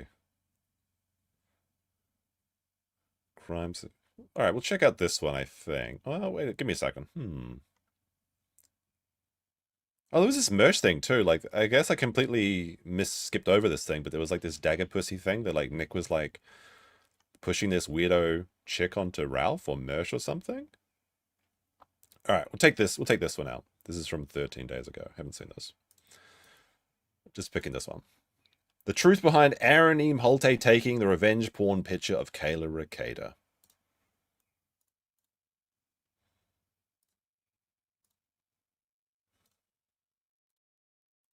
To trust Gino. He was dumb enough to trust Gino. That's what he was dumb enough to do. Oh, muted? Okay. Today's incarceration day. There you go. For Aaron Imholt. Okay, go get my clown costume. And because this fucking idiot was dumb enough to talk himself into jail. He had negotiated away jail and then fucked that up somehow. I don't know how someone is so catastrophically bad at things, but that's what he did. So he reported to jail today. He will serve apparently 9 days. His anticipated release date is the 26th. And again, if you missed it, I'm wearing my orange tie in solidarity with his orange jumpsuit. This is like a very funny thing, is that the Devilverse was like hyping up that they were going to see Aaron in a jumpsuit, and it never happened. They got some pictures of his fucking, was it the mug shots? But they were thinking that he was going to be carted out in a orange jumpsuit, and they could like all be outside and like declaring victory. Like He basically got released early. They didn't get to see anything. And speaking of not seeing things, I think I missed the super chat. At this point, I'm willing to bet that Nick intentionally waited out the clock on getting his daughter retested. That's what my belief. It would have been so easy to do it. And like I said, even if he didn't do it while they were with his grandparents, which I think he could have been able to work that out. But he got them back inside the time window for 90 days. Easier to sweep one positive test than two. Yeah, probably. And you know, that's just what it is. That's what's happening today. If you don't know why he's going to jail and why, it's because your slut wife sent him a picture or was posing nude for him, and then he shared it with an idiot in the Dabbleverse. This matters. And then he trusted the Dabbleverse it's guy again. Deeply personal to me. But what Aaron did was one fateful day. Sorry, guys. This is just so emotional when I think about how we're in a swinging relationship where my wife was taking loads from Aaron on the daily, but then he took a picture of her. Oh my goodness! While they're sharing their fucking titty pics and nude asses and locals and stuff. Oh my goodness! Wow. Sometime between December 16th and April 8th. I don't remember the exact date. I could find it, but it's not really relevant. Aaron decided to, without anyone's knowledge or consent, take a picture of Lady Rackets that was revealing. No, she posed for a picture. She was nude and she posed for a picture. And they're like, if this is such a terrible thing, why did you show Aaron shirtless at Hackermania? It's perfectly fine when you do it, right? But it's traumatic. It's a terrible experience. She was taking it. She's basically a victim of grape when you think about it. And then what he further did was he sent that picture to Gino Bisconti. This is a very bad thing. By the way, I actually don't believe you should share nude photos of people. Just FYI. I just find it very precious that he's so offended by this. Okay, so Gino and Aaron did a bad thing. Okay, but it's the fact that they got jail, like Aaron got jail time for this, and Nick didn't get anything. Is frankly, I have no idea. On a live stream. Now I don't know if you guys know this, but doing that is a crime in every state. Shockingly, they don't want you to send pictures of a private nature to anyone without their consent. Now, part of the other, another part of that is that not only did he do that, but he allowed the notion that it was a picture that was given to him, which is not true. He eventually admitted after his plea that he was the one who took the picture, and he actually did that on a live stream as well. You can go. Pretty stupid. There's a clip of it, but you can watch him take the picture. I mean, I still think it's stupider that you are in this relationship in the first place. But yeah, pretty dumb of Aaron to incriminate himself like that. Sure. No one, not April, not Lady Rackets, and not I, none of us knew this happened at all. Yes, she did. Now, the interesting thing. Nick has never seen this photo. I think this is what makes him so mad, is that he didn't get to see it. And of course, he says it was consensual, which is kind of weird if you don't know someone's taking a picture of you to somehow consent to it. I know for some people this will be kind of confusing. Like, well, how did this happen? Like, how could you get into this situation? I'll tell you. Well, you see, when you spread your wife's legs open for another man to fuck her, she gets into this environment where a man can take a picture of a nude posed photo. So, first of all, if you just avoid that first part of sharing your wife, then you can avoid all of these crazy situations. The more specific story, but generally, if you listen to me talk through a lot of stories, when we were on drugs all the time, right? Nudity was just very, very common. From what I can tell, that's kind of a side effect of cocaine. From what I gather, that you just become more like kind of in tune with that. And what Theo Von talks about it, when Theo Von describes doing cocaine, it's really funny and really accurate. He's like, I just want to do a bunch of cocaine and like go home and hold my wiener. And it's like, that's how it is. It's really fucking weird. Like you're not like super horny, or well, you can be, but you're not like super horny all the time or whatever. But you just have this weird like there's like a need to be constantly stimulated in some way. You just have to constantly be stimulated. I know it seems weird, and it would be weird. It'd be really weird now. I guess that's why he beat off during a live stream when he was on coke. But at the time, Or sorry, just poking his leg wound to completion. Primarily the three of us were frequently, three of us being April, Lady R, and me, very frequently just hanging around naked. I don't know. Get over it. It happened. I don't know what to say. We're just going with the truth here. And so so the idea that there would be an opportunity to take a picture like that becomes less and less weird really quickly when you realize just how many stories involve just the three of us or whatever. There are very few stories where Aaron is nude. He was very insecure and scared of being naked. So thank Christ, I guess. But just I'm thinking about the Tobias never nude memes as well. So I'm just curious. Like, I wonder if we could reach out for Nick for comment. While Aaron was fucking your wife, was he doing it through a hole in his jean shorts so he could avoid being naked entirely? Is that how he was fucking your wife? Like just putting a little pee hole or a little dick hole in the jorts while he was coming inside your wife that you married? Is that what was happening? He can't keep getting away with it. Oh my god. This is the funniest thing, is every time Nick has these stories, you just have to preface it with the fact that his wife was getting fucked by another man. Kind of a stupid situation to put yourself in. That being said, I'll say more of the story. So this is kind of, here's the story of how that picture came to be. It took me forever to figure out what day it was, but I remembered because the day got really weird, and I won't get into why it got really weird. Basically, Lady Rackets and I ended up getting in a fight, and interestingly, that picture wasn't the subject of the fight because we didn't know that it happened. But there were some similar themes going on that came into the fight. Now I'll detail it a little bit more. That was but later. Long story short, like I said, nudity was common. Aaron was doing his show. There was some nudity happening off to the side of the. He broadcasts in his basement, so it's a pretty big, like just an open great room. Okay. And so do you. And so off to the side from the broadcast area, there are couches and stuff like that. So people were hanging out. Clothing might not have been on because, for better or worse, it's really funny when someone's trying to live stream to have a bunch of naked people around, distracting the shit out of them. That's a funny thing. And that's what was going on. And he decided to then take a creep shot. Oh my goodness, we got a breaking. Sorry, I've been out of the game for so long. I don't know how I missed this. Actually, where are my cats? Here we go. There we go. Sorry. Thank you. Oh my goodness. Chat, we got 2 hours into this stream and nobody told me this? Thank you. Which is really fucking weird. That is a huge breach of trust and very violative. And that's what he did.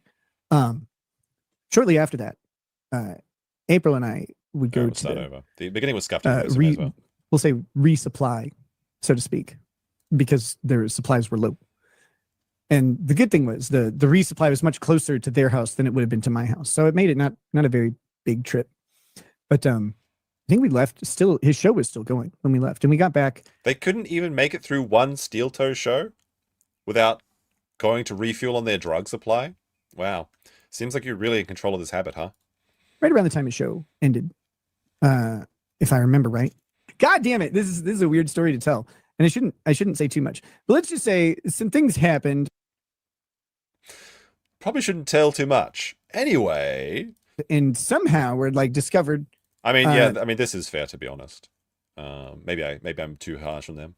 That I got in trouble. Like I got the side eye, right? I got the side eye. And I didn't mean to. I didn't mean to do anything wrong.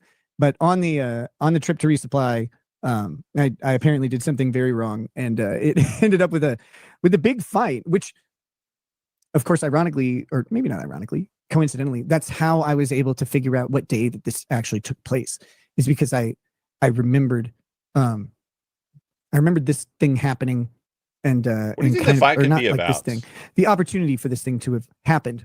What do you think it could what could it possibly be? Like, if you're in a situation where you're swinging, you're swapping cum, you're high on cocaine constantly, what could you possibly get mad about? Did he have to pay for another abortion? Is that what happened? But I remembered the fight that happened about what I did, about what I was engaged in, and it was a big fight, actually. Lady Raggets and I had to pull over my car because we were screaming at each other. Drugs kind of do this too. That's the other thing. Whatever else they do, they increase excitability and explosiveness. So we were really kind of getting into it. I had to pull over the car, and we were headed back down to our house. And April and Aaron were behind us, and they passed us. They got to our house first. They called, like, "Are you guys okay?" It was like, "Yeah, we're fine. Fuck up." Anyway, it was a really weird night. Another day in paradise. But the way the picture came about was, the show was going. Like I said, he was doing a show, and it's funny to distract him. Did this several times. Like when he showed up behind him and wearing his underwear and licked his ear. There's a clip we didn't watch, but there was a really funny one where Nick is talking about how he isn't gay. He's like, "I'm just performatively gay." So anyway, the first time I met Aaron, I went up and licked his face. It's so funny. He would actually he and April would refer to Lady Rackets and I as Gordy, their dog. And they'd say, "Gordy's doing something stupid over there," or whatever. Like, that happened a ton. That meant that we were over there bothering them, being annoying. I don't know. It was a weird time, and you make weird decisions. But yeah. We found the mystery. Somebody didn't wash the Balldo after putting it inside someone's anus. You got to put it in the washing machine, otherwise it stains. Because he did that, though. He took the picture during his show, and you can see very clearly during the show that there was no discussion about, like, "Hey, can I take a picture of you?" There was never any question about consent, and none of us knew that he did that. It was finding out that he did that was actually really, really fucking awful. And how do you know that if you've never seen the photo? He's like, "I figured it out." No, you haven't. You would think that this is the case. Aaron has said that I am the one who, like, wanted to bring charges against him or whatever. No. You wrote the police report. At the time, I didn't want anything like that to happen. I didn't want to bring any charges. I didn't want to do anything because he was a witness in the case against me, and I didn't want anything to look like witness tampering. I didn't want anything even close. I wanted a clean shot at my fight. I didn't want any man who's literally trying to find out which family members identified him so he can go after them in revenge. Like, "Oh, I didn't want anything. I just wanted to be left alone. Like, I just wanted to live and let live, but I just couldn't have it that way." Anything distracting. But, when someone actually victimizes someone you care about, I told her about it, and I saw the look on her face. And then I asked her what she wanted to do, and she said, "We have to report this." So we did. So we reported it. Wasn't what we wanted. Like, ideally, everything would have gone on without a hitch. Believe me. Maybe I think the reason they probably went after Aaron so hard is because it's the only way to maybe salvage his relationship with Kayla. Like, he would have, if he had the opportunity to abandon her in the family and go in his rock star lifestyle, move to LA with Dick Masterson or whatever, with April, he would have. But since that April left, he's forced to the scraps that is left over. And, she's like, she hates him. She doesn't want to be a part of it. But if you make somebody else like the enemy, like if you could use him as like a scapegoat, then it's like, well, yeah, maybe we suck, but Aaron's worse. That's got to be it. The only reason. It's just so pointless to go do all this stuff. I would much prefer the crime to have not occurred. I wish Aaron was not in jail because he didn't commit a crime against someone I care about. Literally celebratory stream saying it's incarceration day. I wish Aaron wasn't in jail because of this, but I mean, we just had no choice. We saw something that wasn't right, and we had to act. As moral, upstanding members of the community, we just had to act. Like, that would be the ideal, but you get stuck with the hand you're dealt with. So, more like stuck with the wife you didn't want. Black Link says, "No wonder you were so pissed about this." Oh, I mean, in a just world, things would have gone way different, right? But you're stuck. You're stuck letting justice take its course through the court system, which isn't satisfying. I don't want Aaron to be in jail for this, but you're forced. You're just left with whatever justice the government gives you, which isn't enough because I want to take this into my own hands. Oh no, my camera froze in a very unfortunate frame. There we go. It isn't satisfying at all. That's right. No more. Lolita Smile says, these stories make me cringe because it takes me back to my wild days. So glad I got over all that. It's a two-sided coin. Like a lot of it's really fun, and then this really the rest 1.25 speed? It feels. And super then you slow. look back. Like I look back, and I'm like, what the fuck? What are we doing? What were we doing at all? It's wild. Like not in our normal repertoire, but we're in a bunch of mind-altering substances. So at the time, like you make decisions that maybe you wouldn't normally make. But that being said, he'll have his 9 days in jail. And then he has 2 years of probation. And he was let out early, so he has 349 days of jail suspended. If he violates his probation, he could serve any amount of that 349 days in jail as a condition of his, for his violation. The other thing that will happen is Lady Rackets will be taking out a restraining order against him. Let's make this channel like a legal channel for just a minute. This is so gay. Everyone's got restraining orders against everybody. Just fuck off. Just like leave people alone. There we go. Minnesota statute HRO, which is 609.748. This is why we had to. Well, we didn't have to.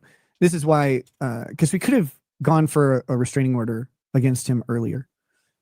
But everybody gets a restraining order. This is what we've got here. So definition, for the purposes of this section, the following terms have the meanings given to them in this subdivision. This is really important. Can we skip over this part? Harassment includes maybe a single incident of physical or sexual assault, a single incident of harassment under 609.749, subdivision 2, paragraph C, clause 8, a single incident of non-consensual dissemination of private sexual images under section 617.261. This is, I'm glad I didn't skip this actually. So let's see. A single incident of non-consensual dissemination of private sexual images under 617.261. He literally shared a topless photo of Aaron in a bed just before sex. Is that not a violation of this statute? Now, like, I know there's a difference between a topless woman and a topless man, but this is exactly what he's done. So he's just illustrating one potential avenue for Aaron actually getting his HRO sticking on both Melton and Nick, because he supplied these. Like, Aaron didn't consensually send that photo to Hakamena.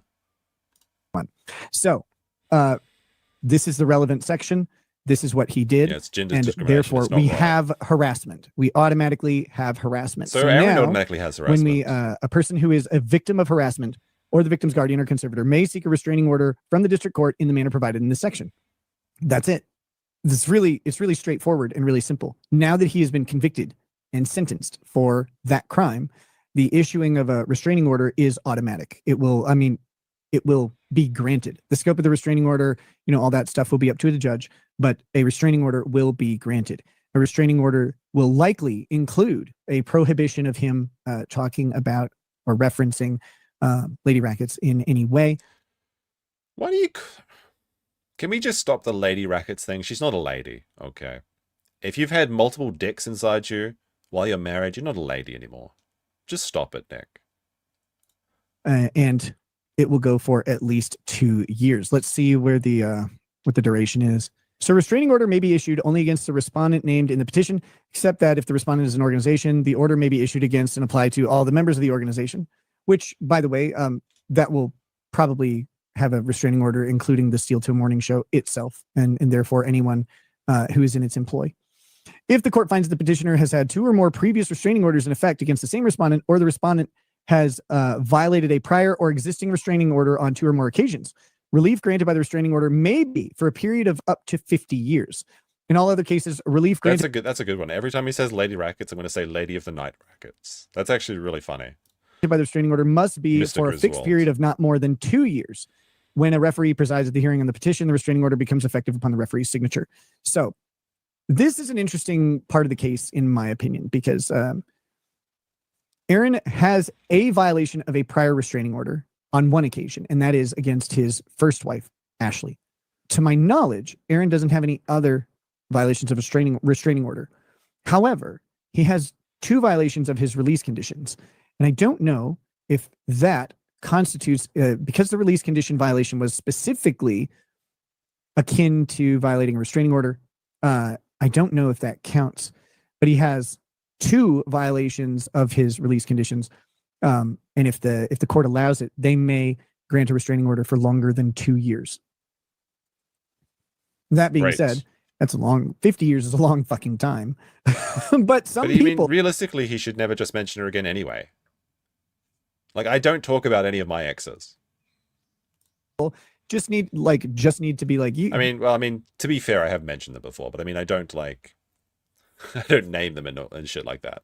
Maybe I'll tell a story about like a past relationship or something, but I don't bring them up. You shouldn't do that, I think. No, you can't do it. You can't keep bothering your victim, and you can't wait it out.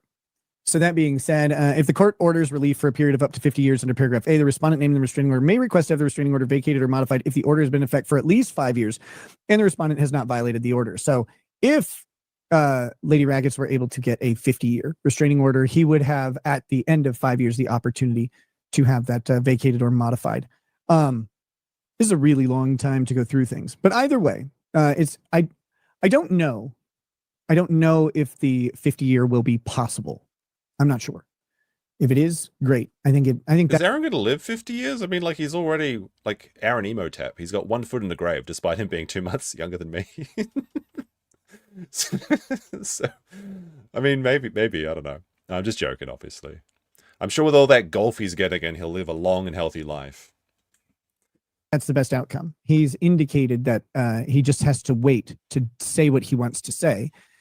And so to me, the preventing him from ever doing that would be the benefit there. He doesn't need to, re-victimize someone. He doesn't need to do that. That being said, that is kind of it's a stretch of the law to say, do these qualify as restraining order violations? And I haven't researched it yet. I don't know, but in any case, why would you need to research it?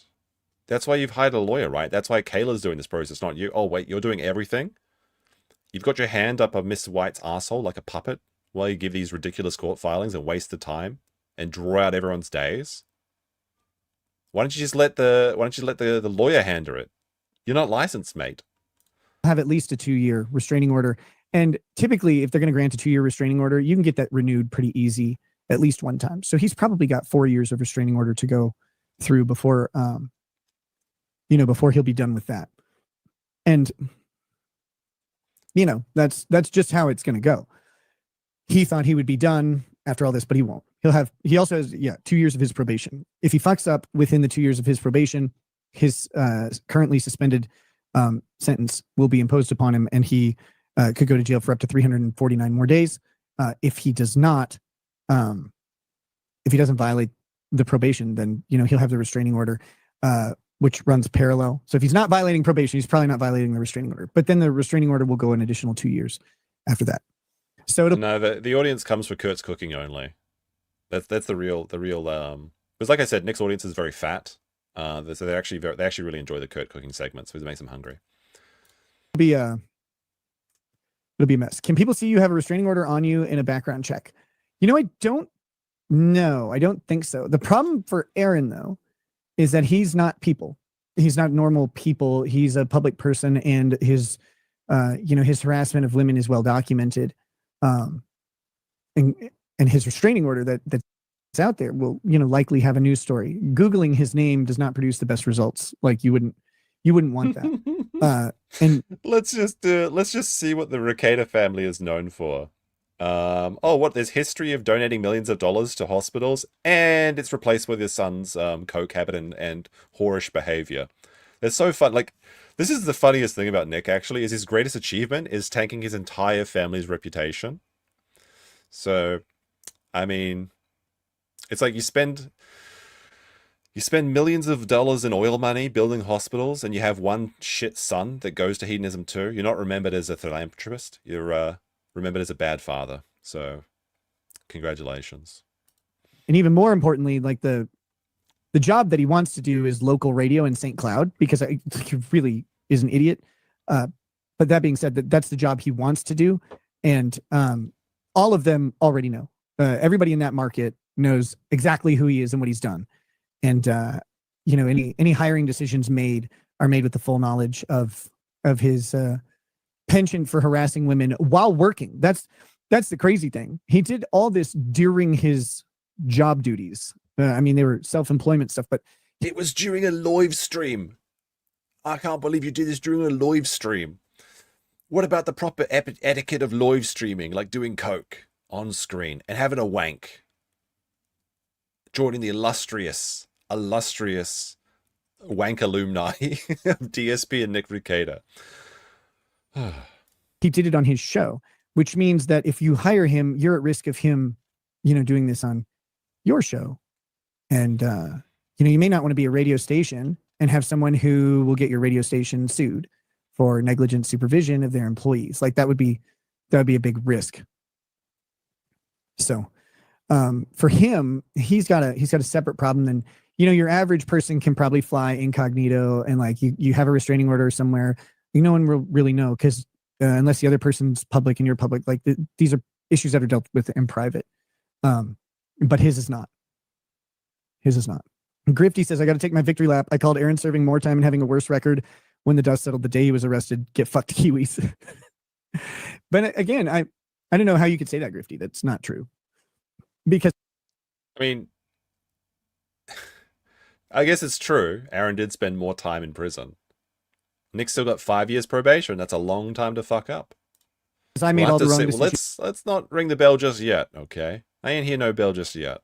Let's wait until the probation's over. This flagatory is going to be going on for a long time, and they're just getting started with the revenge arc. They're never going to let this go. And Aaron's lawyer was based in Austin. We'll see. And made all the right ones. But it's just because my family paid off 2 counties and Fox News. Art says, Rekietalaw, you've heard my voice. Should I try to be a St. Cloud DJ? I have not scrapped the idea of reaching out to all of the stations in St. Cloud saying, hey, would you guys like a morning radio legal segment? Just like once a week, just like some stupid little gig just to fucking needle him. But this man is going to be wearing Aaron's skin by the end of next year. Oh, it's going to be the Rekieta morning show. And then he's going to start boxing. He's going to start golfing. He's going to start going to Stonies. This is actual, like, Silence of the Lambs, Goodbye Horses vibes. Oh, maybe I could have a morning show as well. Is this what letting another man fuck your wife does to a man? maybe this is Nick's theory. If he becomes Steel Toe, if he becomes Aaron, then technically he didn't have his wife fuck other men because he was just fucked by Nick and Aaron, but he's the same guy. This perfect. If you think about it, it makes perfect sense. I don't know if I want to do that. That sounds like a lot of work for not. It wouldn't be worth it. They don't make any money at all. It's such a dying medium. It's such a dying industry, and I don't know why anyone would want to get into it. I mean, some people just do it for the love of the game. Alrighty there, Chad. That's about as much as I can take for Nick. Maybe we'll have another update next month. Who can say? Maybe sooner if there's more god-awful decisions by the Minnesota prosecutors, or maybe there'll be even some leaks or something. You never know. There is these new characters like Star Trek showing up all the time. So we'll have to wait and see. I hope you guys enjoyed that. I think I probably won't stream again today, but maybe we do Halloween stream tomorrow. So doing some spooky games tomorrow. I know it'll be technically November 2nd for me and November 1st for everyone else, but I think it's fine. It's a weekend. So I hope you have a great day. Go out there and enjoy yourself. And peace.